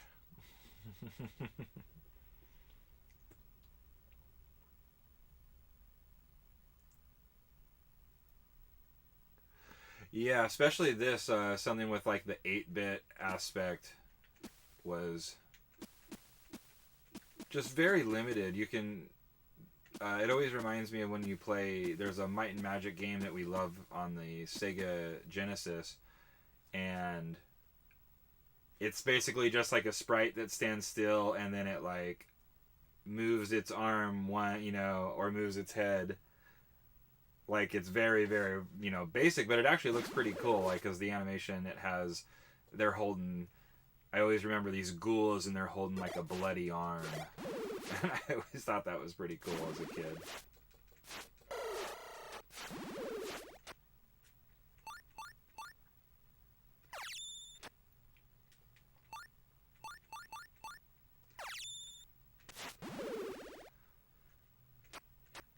So we're going to stay close to the town, because I feel like we should be getting close to our experience level here. I might actually have to get some, I think that one of the kids has graph paper here. They tell you to graph all this stuff out, and I really might have to. Oh god. It's getting me. Back in the town. Didn't pay attention for a second, they tried to kill me. Oh, the text of it, yeah.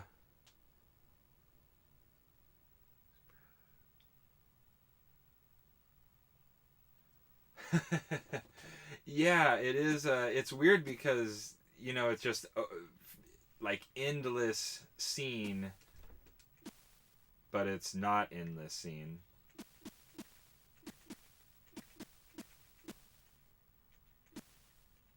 So that's those two. Where did that end go? Ah.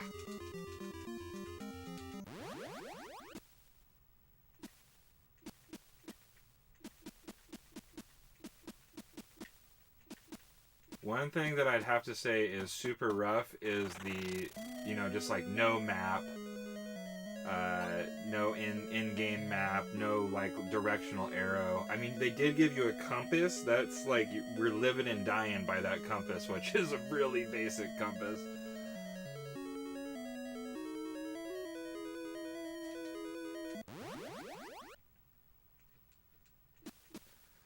And it's pretty terrible because you have to pay to save in this game. So, I mean, it is nice to be able to, you save whenever you want, but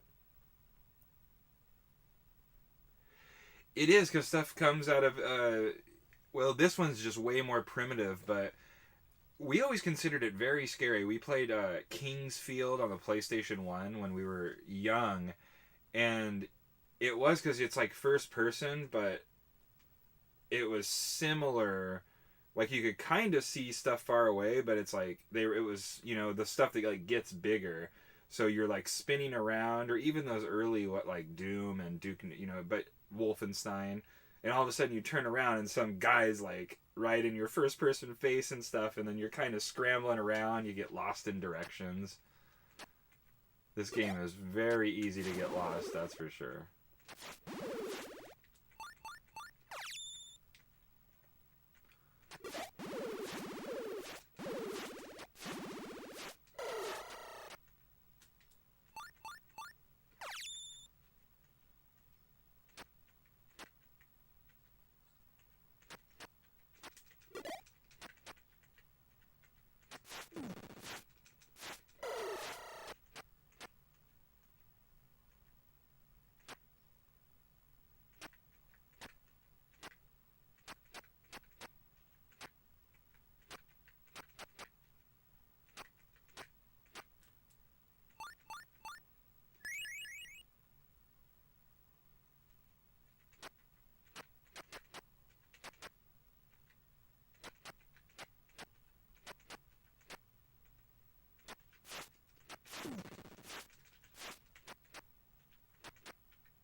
A cave? Oh my god, I think I made it through the forest that I didn't want to make it through.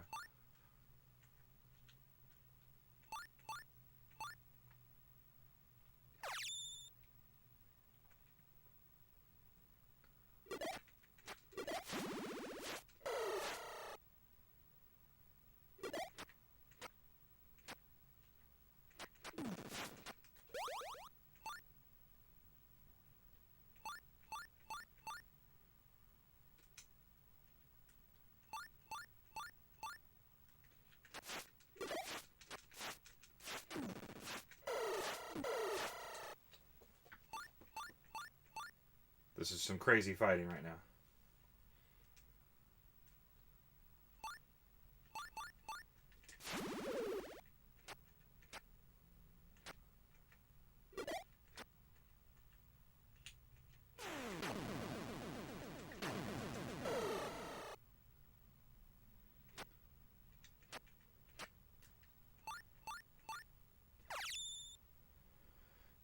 Impera? Oh, don't I have something against this?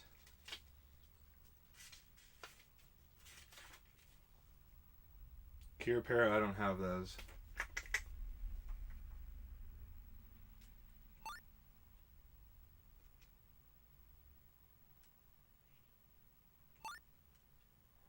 Alright, we gotta get to a town somehow. Oh, man.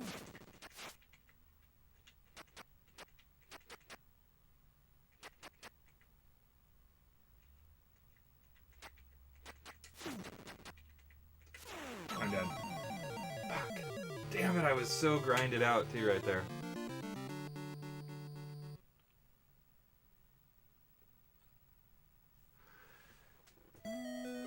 Actually, it's funny that you say that because I know some of the first games were like, I mean, there's like Atari style, I don't know if you call it, it's not like survival horror, but to be honest, even like Friday the 13th on the NES, even though it's like a crazy tough platformer, that is kind of a survival horror game because you're fighting you're fighting Jason the entire time, but you don't ultimately kill him, and you have to like manage your resource, manage your life, find items and resources and stuff like that. So I was gonna say there's a version of there's a Texas Chainsaw Massacre on the Atari 2600 that looks awesome, but you actually play Leatherface. You run around with a little pixelated, terrible looking chainsaw, and you just chainsaw people for points. And it's like seems pretty brutal. Oh, curiously the first. Oh, you're saying, got you. It's called 3D Monster Maze. See, yeah, that sounds basically like it would be one of these, only you would turn and there would be something scary there.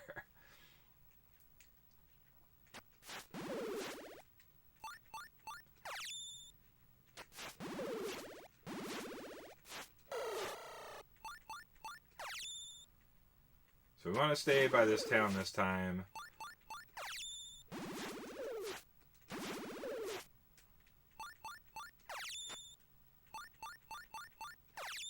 And then we'll head south.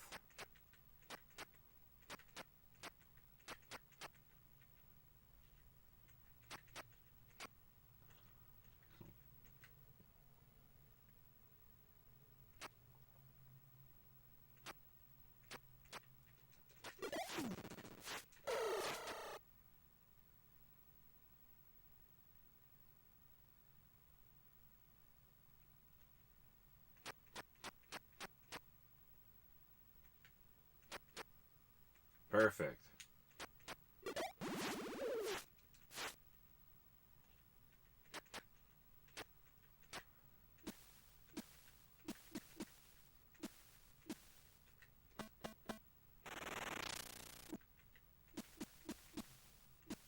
So not that one. It was ridiculously first time since there were... Yeah, I remember they, they kind of called all that stuff 3D. And I basically, it was like first person, which is still really cool.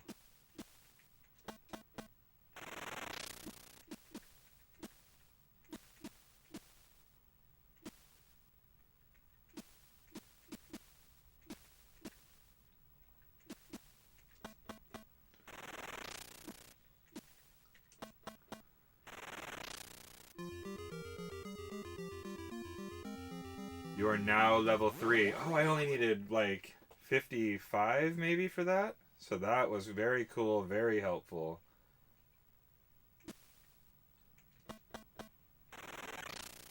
And I honestly feel like I just kind of learned the ropes on this one here.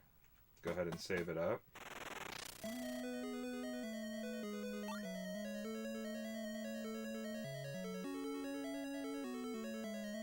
Good luck.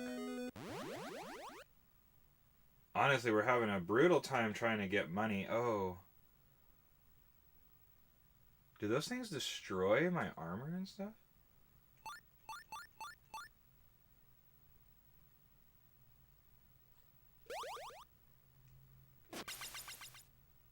Oh no, that one looks way better. Those ones are the same. Alright, so let's go sell this stuff.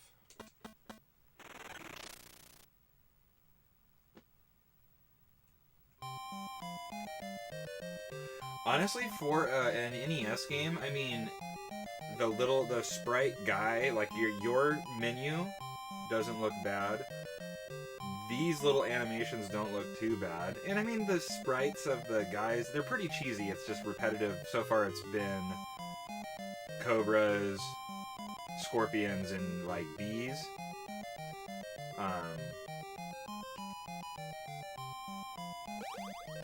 But still pretty cool.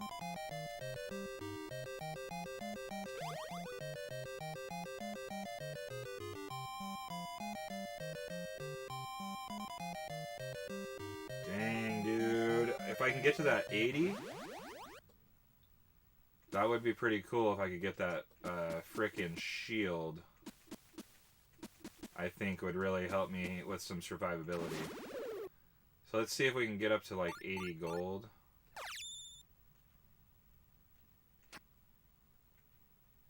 Oh man, I'm going south.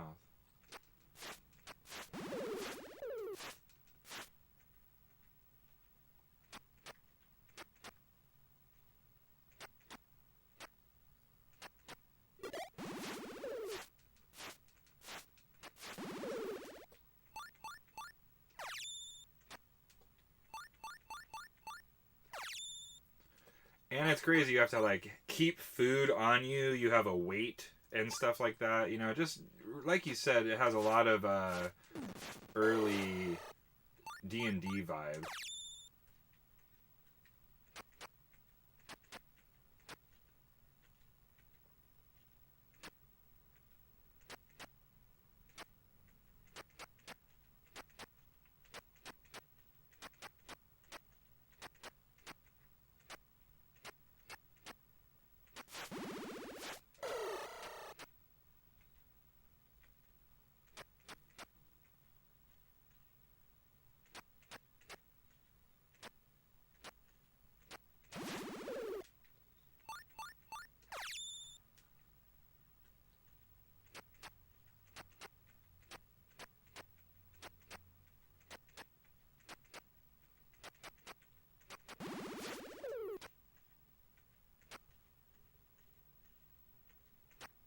Where'd that other snake go? I saw another one, I swear.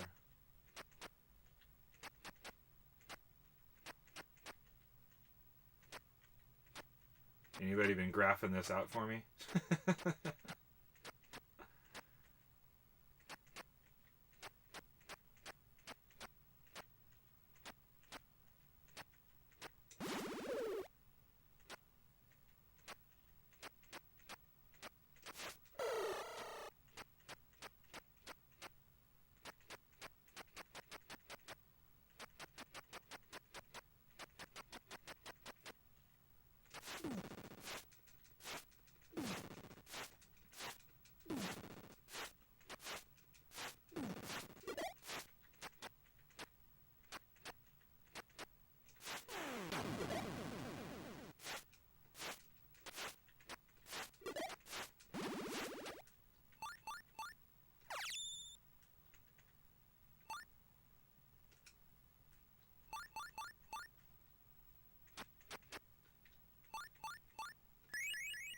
What the hell is that?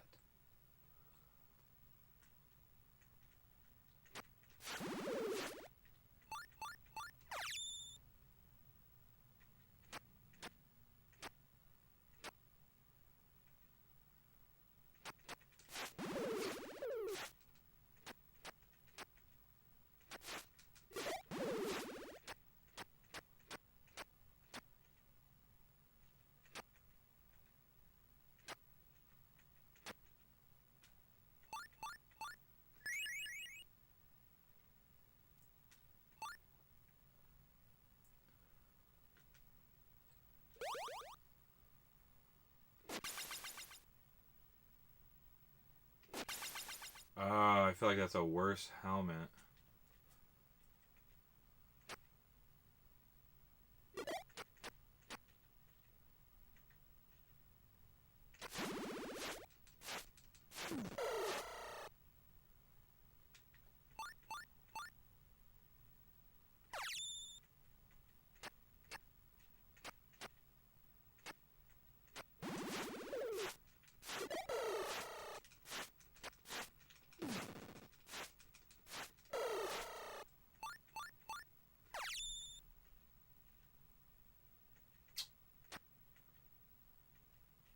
I wanted that treasure, but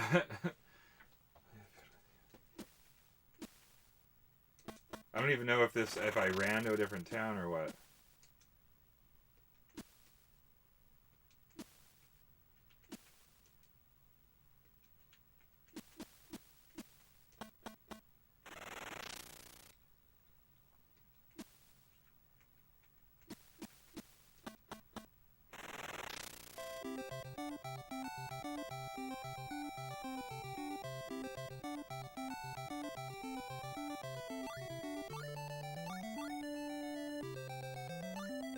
So this is I'm in a whole new place.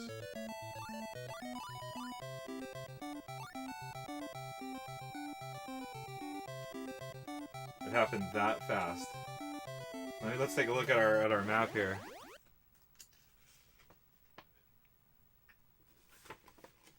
Yeah, I actually really enjoy the Master System. I was just talking about how I have Golden Axe Warrior, which is like their really expensive version of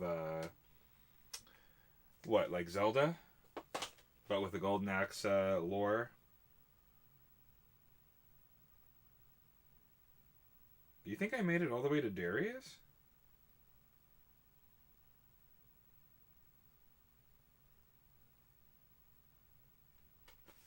I gotta talk to somebody. I gotta find out what town I'm in.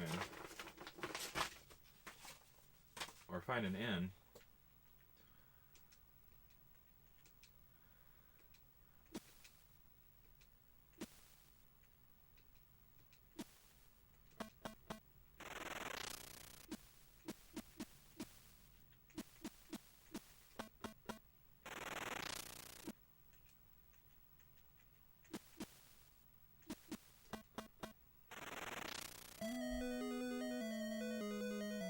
I would like one.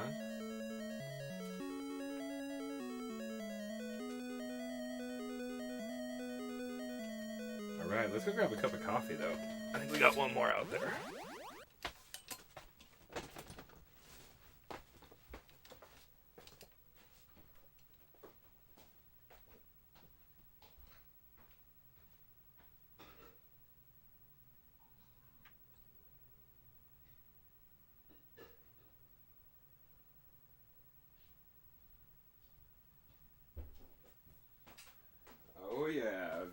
Nice. Nice and scalding hot, just like I like it. What's happening? I think the SNES and PS2 are probably the greatest consoles of all time. Those are very good consoles. It's funny because I have like a love-hate relationship for Welcome and Good Morning, by the way. I have a love-hate relationship for the SNES. I was a Sega kid growing up, so I really enjoy like the Genesis, Sega CD, and all that stuff of my childhood era.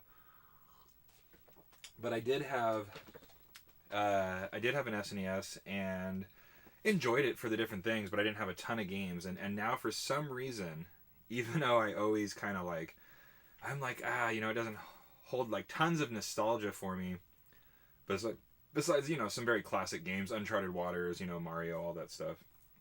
But I find myself buying. I have, I think, 250 to 300 games now in the SNES library, and I'm like, for some reason, that's the one system that keeps every other time I look, I'm picking up something. But Game Boy Advance is probably the best handheld. Oh, I like it. See, I never played handhelds as a kid. I do like the Game Boy series with the GameCube. I have the GameCube Game Boy player and disc, so I can play Game Boy Color, Game Boy Advance. So I do have a decent little collection and some really cool games there, but I still play it as like a console. I don't really play a lot of handheld. So you had some good stuff, but didn't have a ton of games. Sega actually, the Genesis has almost identical to the number of games in the library. It's like 700, 700 as the SNES, but it was a different. It was like an acquired taste. They did much better at porting like computer games and did a much better job of porting arcade games. But it also had like kind of a gritty, tough control. Like the SNES is very smooth. Like everything plays like a console platformer. The other one has some.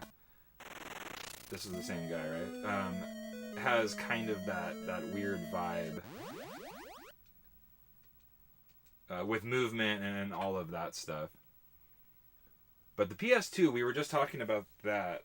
We were talking about some of the greatest systems. The PS2 has one of the biggest libraries around, and it plays PS1 games. So if you kind of take that into consideration, the PS2 might be one of the best consoles for a retro gamer, retro gaming in general.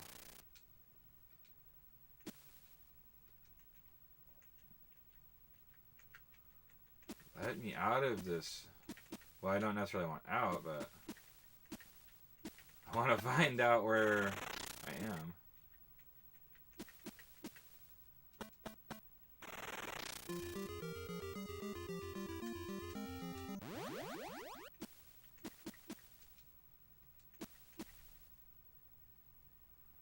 I'm not 100% sure what town this is because they give you no great map.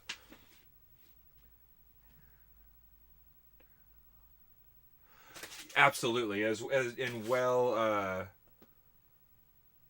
yeah. No, so that makes a ton of sense. I would say that every time. I mean, I personally knew a lot of Genesis games, but a lot of people don't, and like there's some definite good ones that come up and some surprise. I find stuff all the time, and I'm like, wow, this is much better than I had anticipated, and it's got that, like I said, a little bit more adult grittiness, so it's basically really fun to go back and play as like an adult gamer. Go play Blades of Vengeance or something like that. They've got some really intense cutscenes, Philios, in some of those games, like really cool cutscenes and really kind of more adult style animation and all that.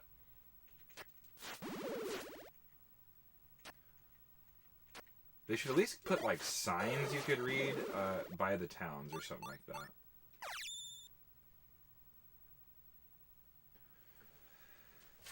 So, if this is this town, north should be water. If it's this town, north should be forest. So we're going to base it on that and try to find out where we're at here. So north is water, so we made it to this Darien town.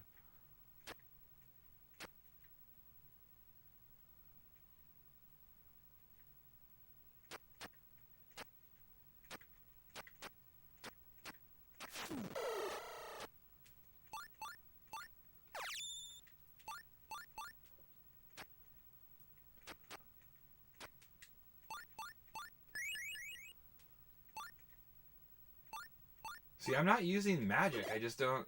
Oh, shit.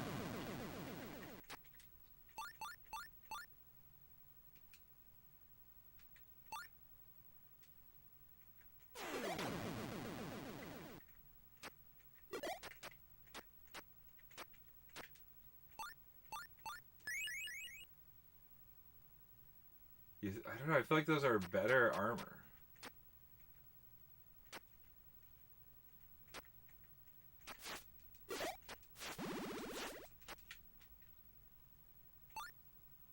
Should we use one of these?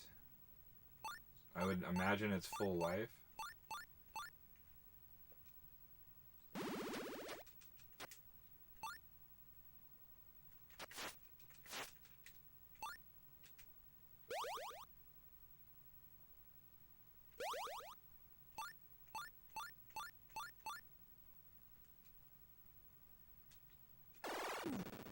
And it is.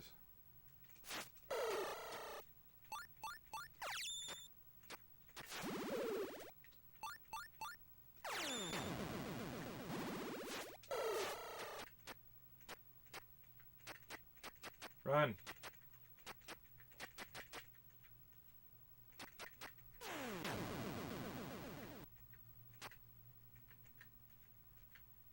Man, these things are tough. These are tough. But I definitely, I have to agree with you. This year is actually going to be a year where I play a lot more SNES. Like I said, Final Fantasy III is on board for February morning RPGs. There were some other...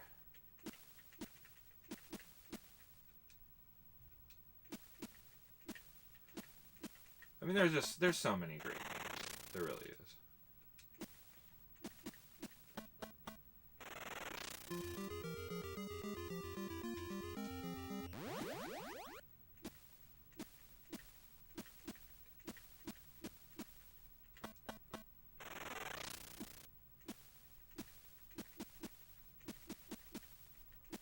I'll tell you what, this town fucking sucks.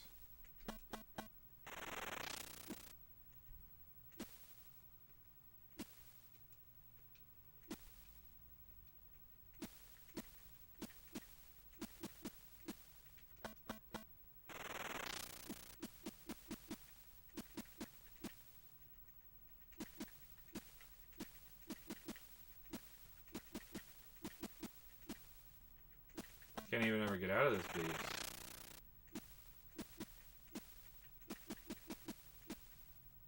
Alright.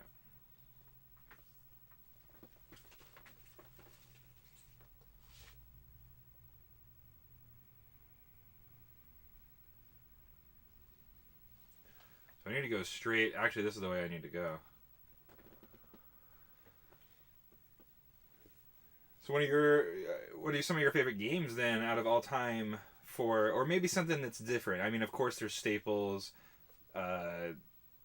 Zelda's, Mario's, all those different things are amazing, but what are some of your lesser known SNES, PlayStation 2 games? Oh wait, so...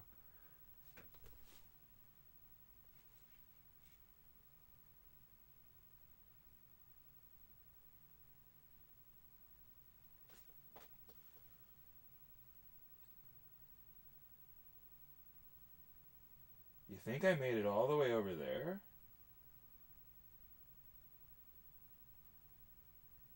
That would be wild if I ran that far. So let's go back this way. It is. Wow, that's crazy.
take it. I don't know what town this is, but...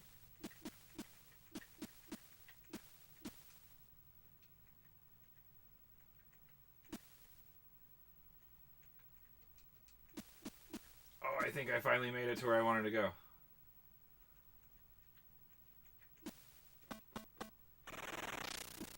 Nope.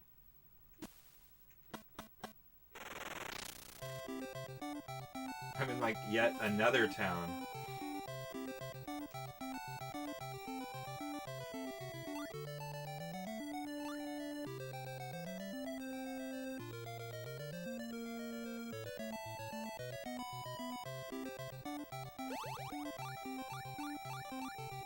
I like how you have to have food and water, though, to do your things.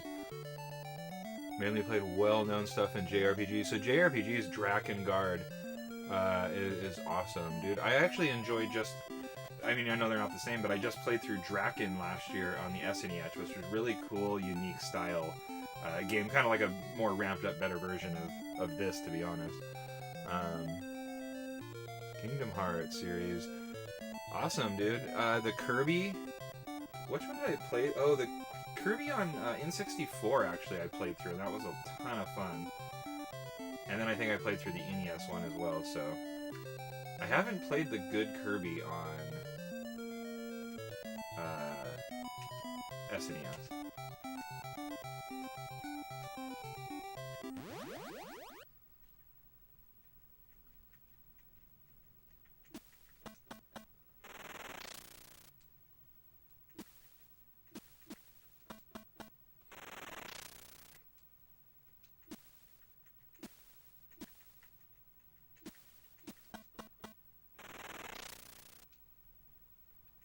How come all these people say the same crap?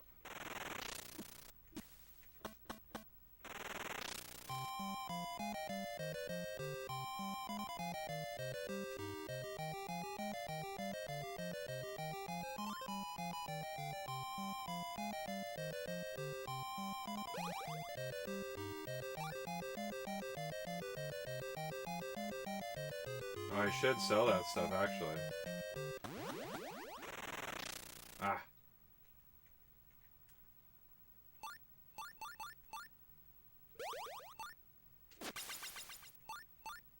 Digging that.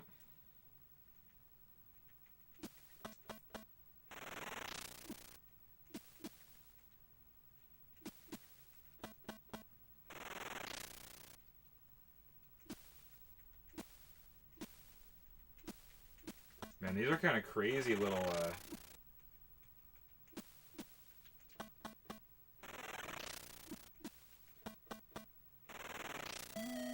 There we go. Alright. Save and a room.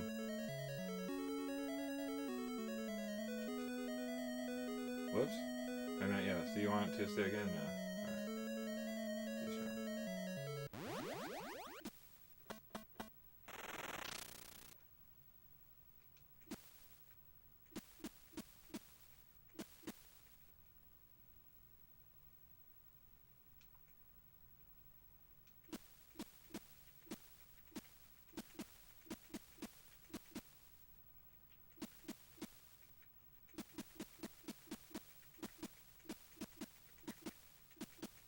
Let me out of here. Alright.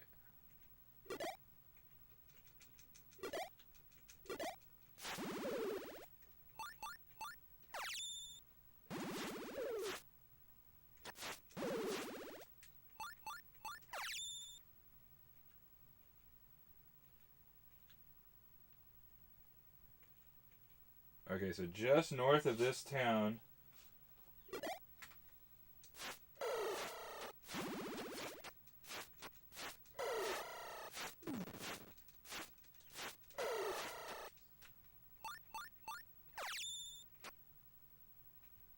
are trees.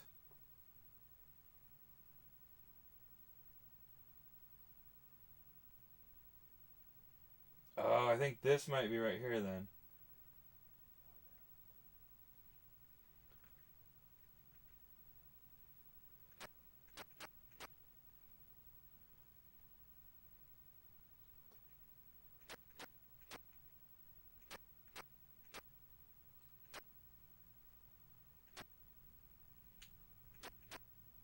Sweet.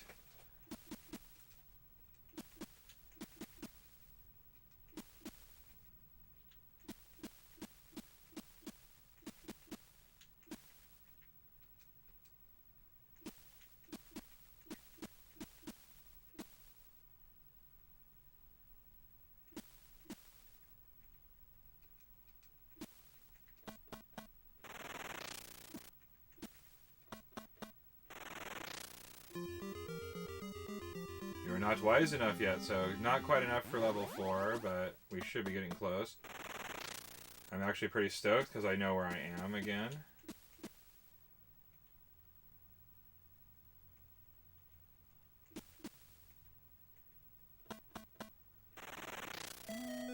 The only tough thing is I'm not 100% sure.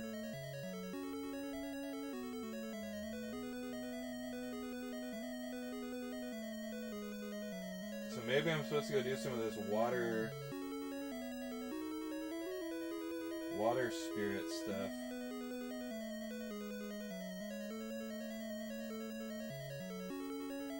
Alright, so north we go. North we go.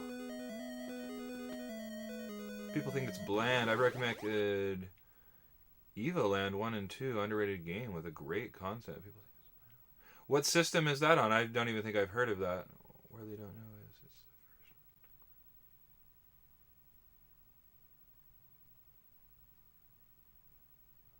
That's pretty cool.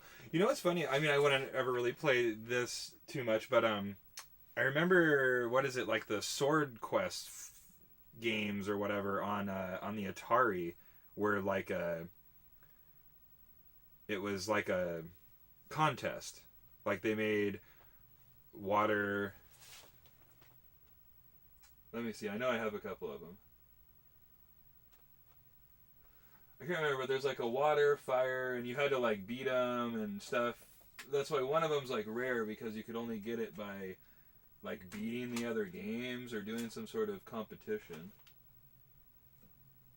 Sword Quest, Earth World. There's Earth World, Fire World, Water World, all of that stuff, and it was like some weird contest in the 80s.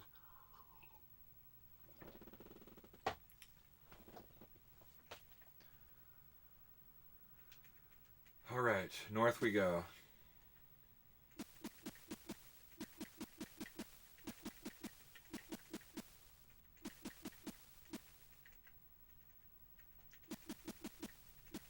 People are super rude. They're always in your way.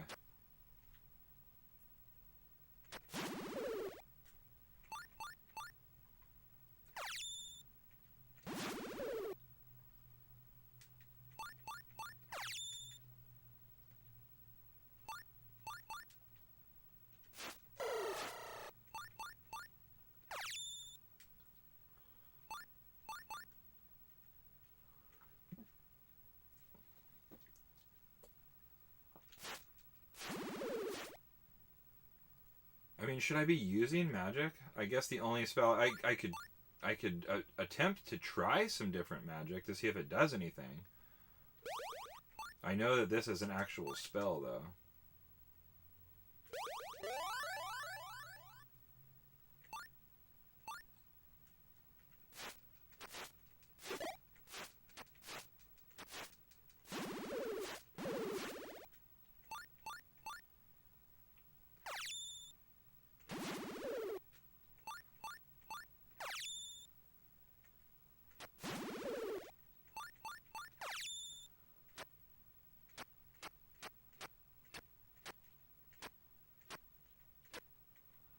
Alright, here's this town.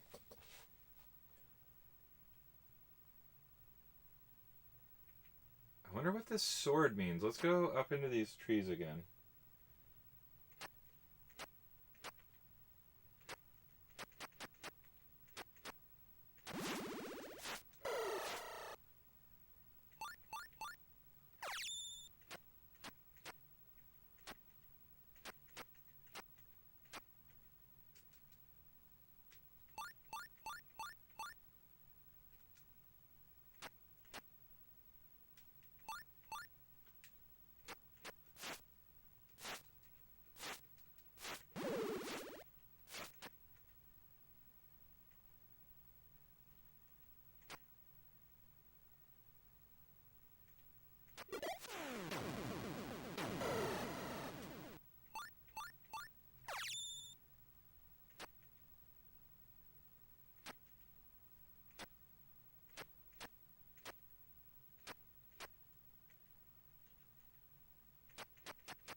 Guess I should fight. I feel like I'm pretty close to a level. So we should stay around this town. Actually, we should already just head south back down. South and a little bit east.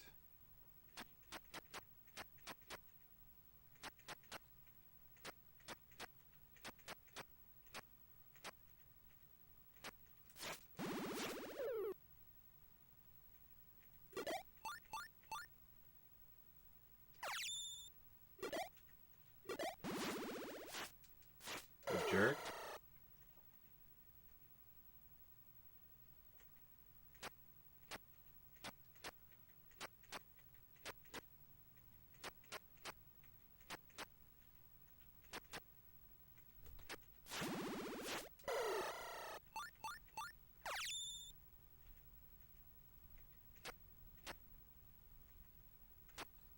Well, let's go give it a shot.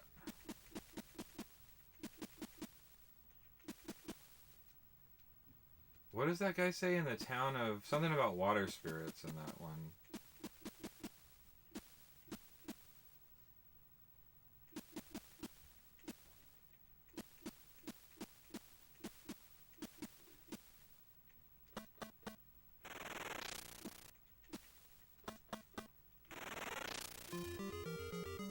Not wise enough. Dude, it's probably 75.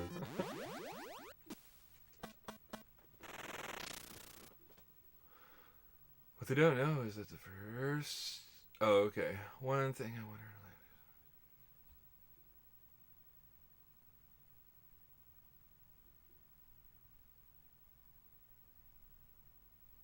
Yeah, I know. I've always heard things like that with on visual effect type things, but... You know, who really knows what we're seeing? That's why I feel like, honestly...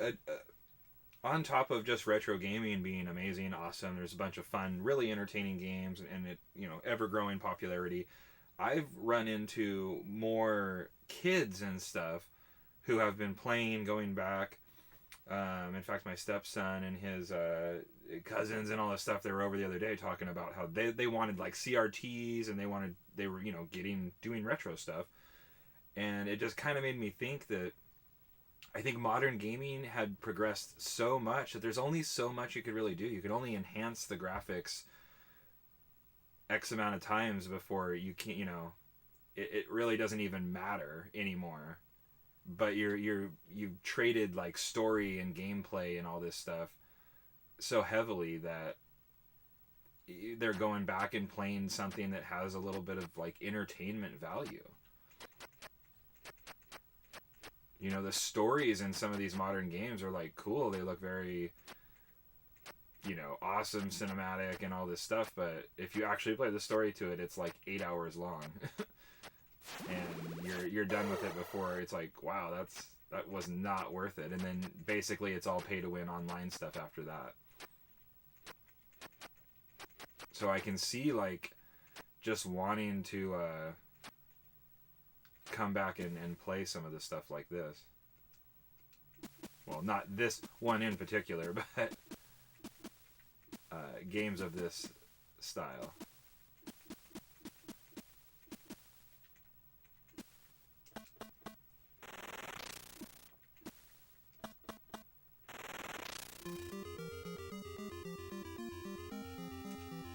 So it's not 75. I guess we're gonna go do a little bit more questing.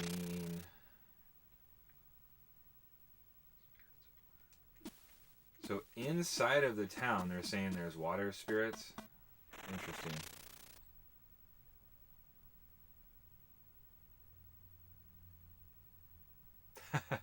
Hey, I mean, that's a good way to look at it. Maybe it is. Maybe after our simulation is over, we can start a new one with better better evolved. Man, this game is really easy to get sucked into, that is for sure. So we're gonna go grind. We're gonna go get this level, that's for sure.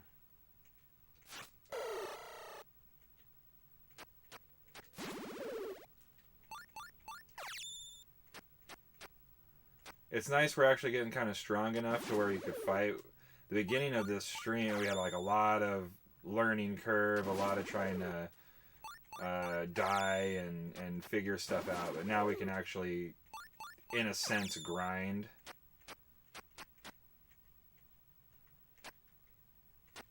And honestly, I'm semi-learning this map. It's not as... It's like you look at this map, you know, the map that they give you, and you're thinking some games spread that out. But it's actually fairly close.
Here's a town.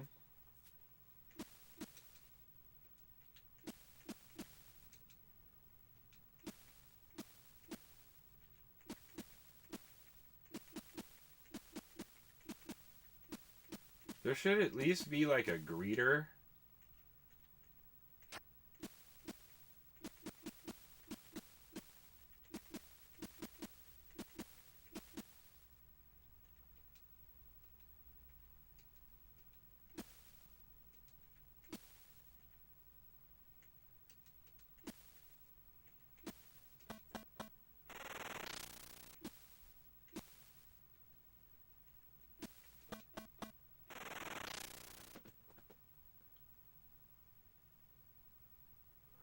Yeah, I mean it's definitely kind of your random, you know, full on like explorer, all that type deal. It really does remind you of. It's funny because when you really, if you can take the time to sit and think about how a game really is and get past like the old graphics, the old look of it, a lot of games are very similar because you're like, oh, okay, I've got to slowly pace myself, pull enemies, grind them out, you know, gain some levels, kind of just freely going back and forth between towns. Like, you can move so fast across the whole land, it's like you can pretty much go anywhere. It's just whether or not you can actually fight the creatures yet is the deal.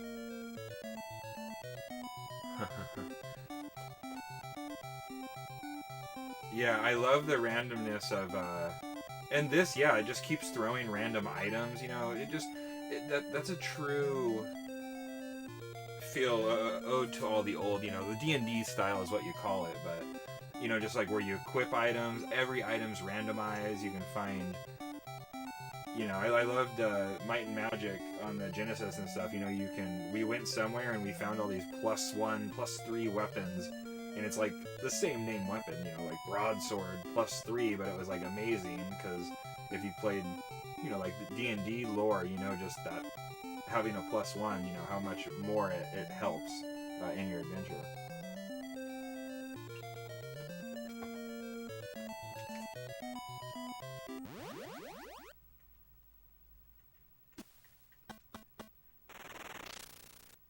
Out of my way.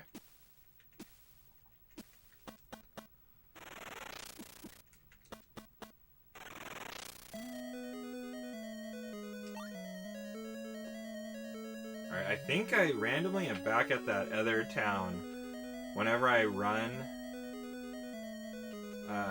all wild. I end up at this other place, so we're gonna go ahead and back out, or go out. We're all saved up. We are gonna try to make it back to the place where I know how to. So north is trees. Let me see if it's this town. If it's this way, there should be water. No, that's trees too.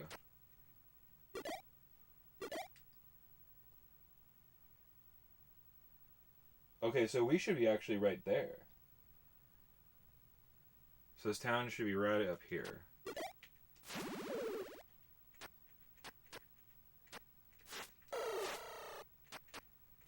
Here we go, baby.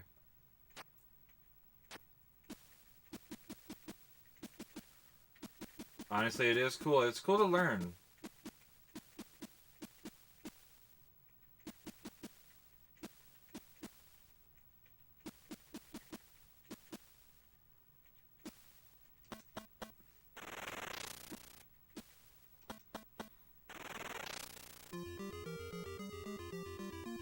You are now level 4. Cool, so it was around 80 something. I mean, that's not bad. We're doing all right, I guess.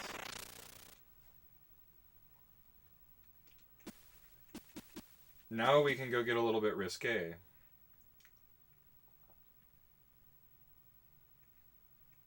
I guess we can sell this stuff that we have on.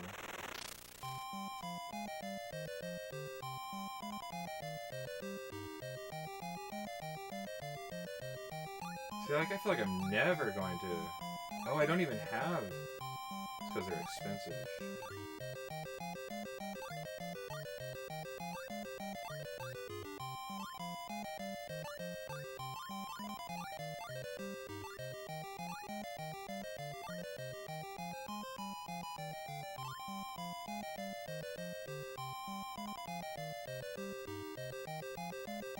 See, I feel like those other bracers are better, but...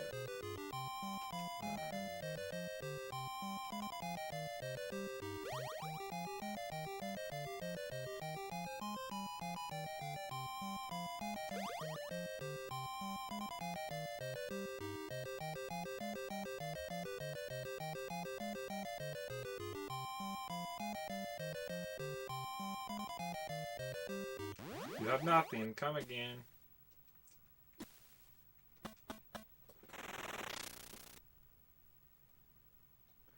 How do you know if you're progressing? Okay, so there's your menu down here, where this way.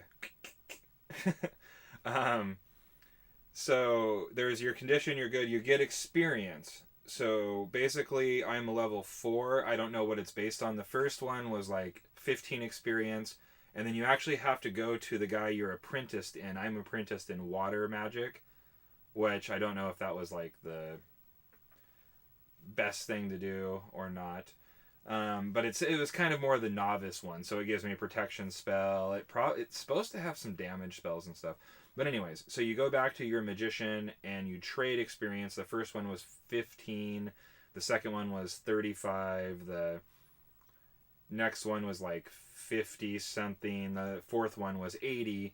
So I'm assuming now my experience is back down to 3. I probably have to get up to about 100-ish, 100, 110, and then I'd come back and trade that in. And then that makes your hit points go up. So the one thing that they don't give you is, like, there's a bunch of statistics. There's like strength and all that stuff, and you don't get to see that.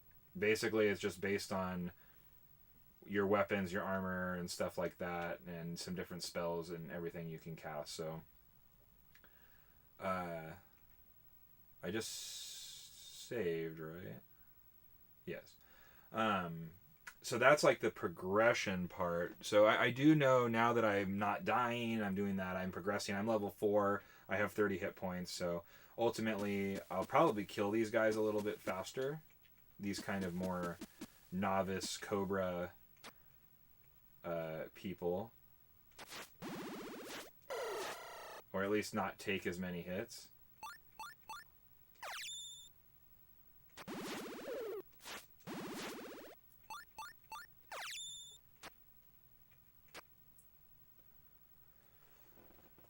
Alright, so I'm back up here.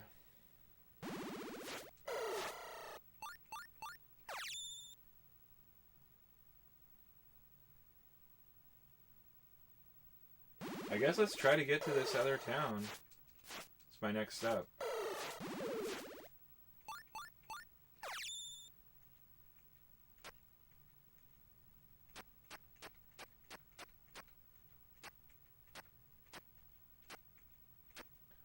So this is the town that has the good food prices. It's always good to know. So we're going to jaunt. We're going to go north like 2 clicks.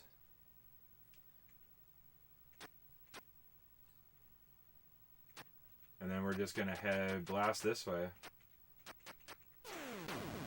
Get out of here. Get out of here.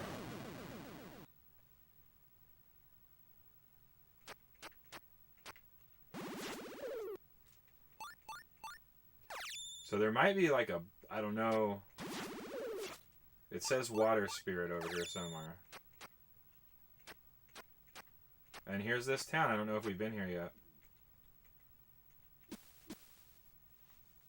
So this guy finally gives us a little bit of information. Maybe this means we're kind of on the right track. It looks like some of the harder enemies too give us a little bit better. A demon lives there in the spring, huh? Wonder where the spring is. Because my experience went up pretty quick. I didn't feel like I killed that many guys.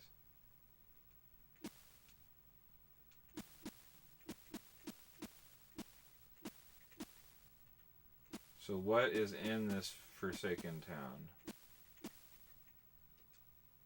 People here believe in spirits of water.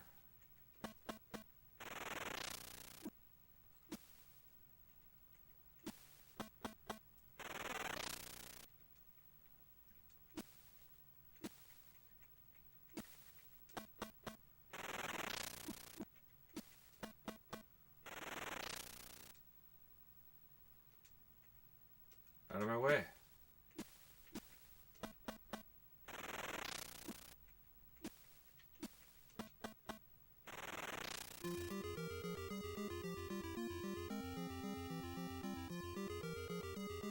Why is it not needed additional strength? So this is good to know that this town, that's why they said they believe in water. They have the water magic guy, so I can actually come to this town or that other one for my future levels.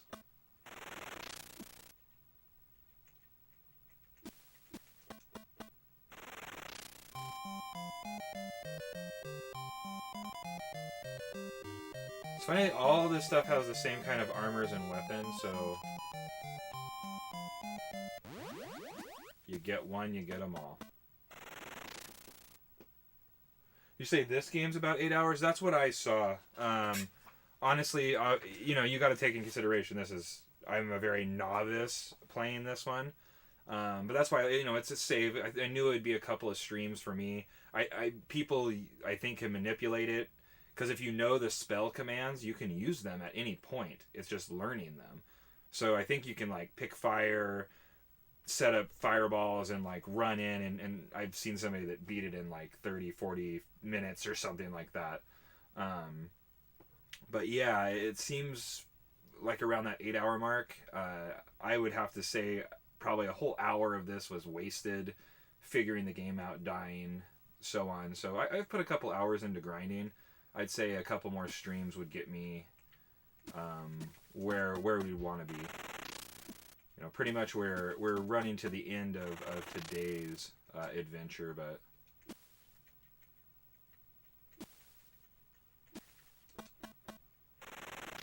but that'll be cool because we'll be able to save it and pick up and.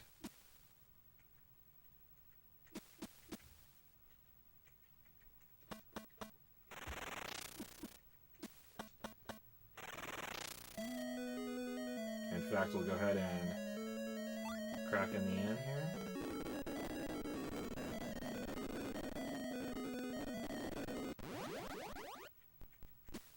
Now, the only thing I'm not sure about is just, it's like hard to find anybody that gives you actual information, so I'm hoping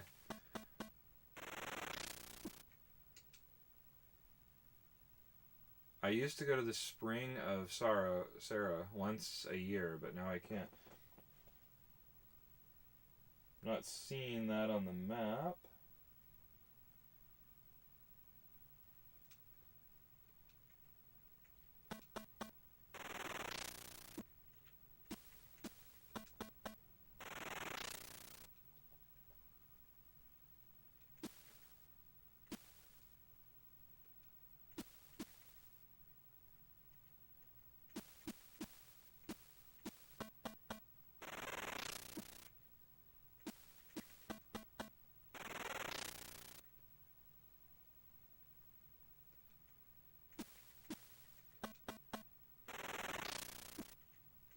Well, I did just save, so let's go and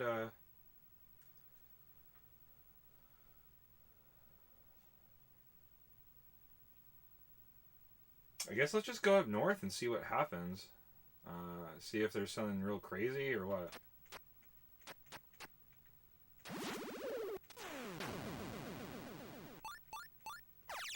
What's happening in Anubis? Cletus.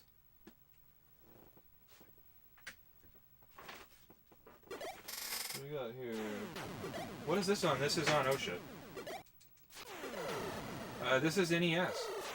It's a computer port to the NES. That guy was beasting me.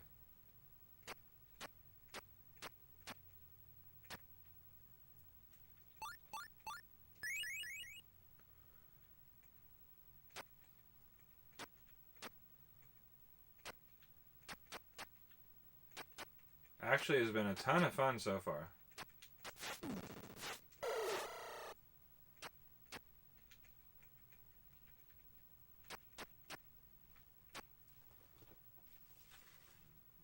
Can't seem to get by this.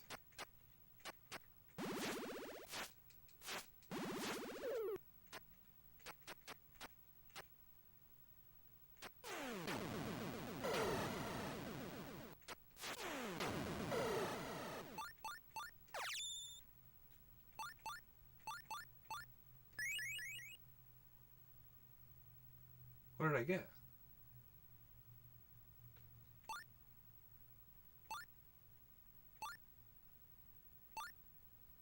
Huh. I wonder what the blue one does. Maybe restores condition. We could try to cast a spell. Maybe we just try to cast something random.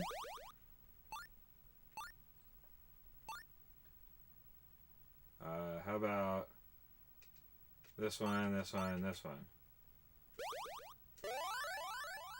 Well, it did some sort of magical shield on me.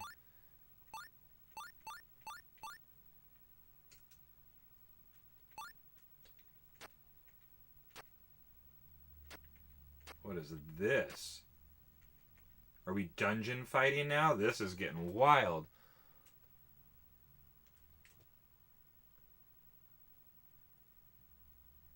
Whoa.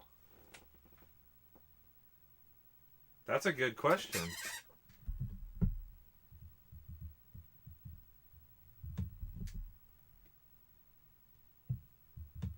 Huh. Let's check that out.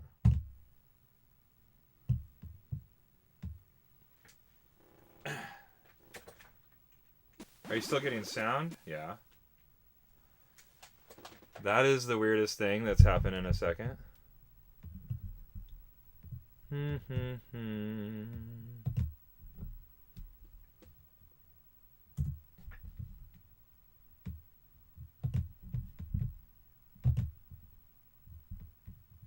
I have had a lot of stuff happen, but that is not one of them. I'm glad you were there to catch that for me. Just you in a shop or something. Yeah, I think. Oh, it actually froze right during when I was saving, which is weird.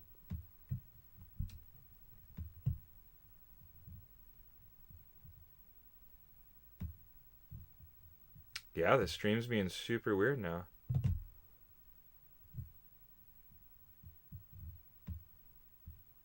Uh-oh. Well, I'm glad that I just saved. If you guys can still hear me, my whole computer thing might have just like crashed.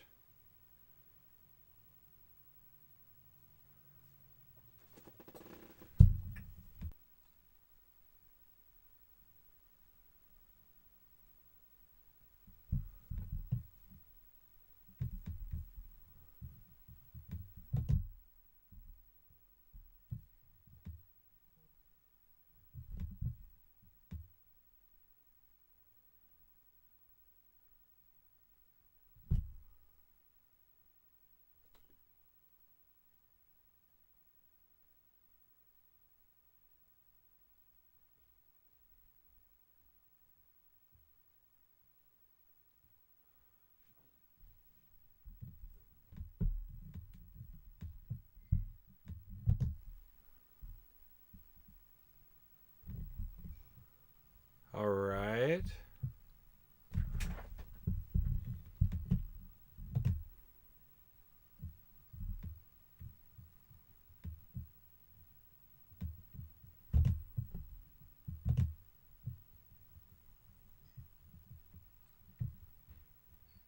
Okay. Yeah, it totally something happened with all my cameras. I'm gonna go ahead and we're gonna stop this. Stop this stream. My apologies, guys. So we'll catch you. We'll catch you later tonight for Wild Wednesday.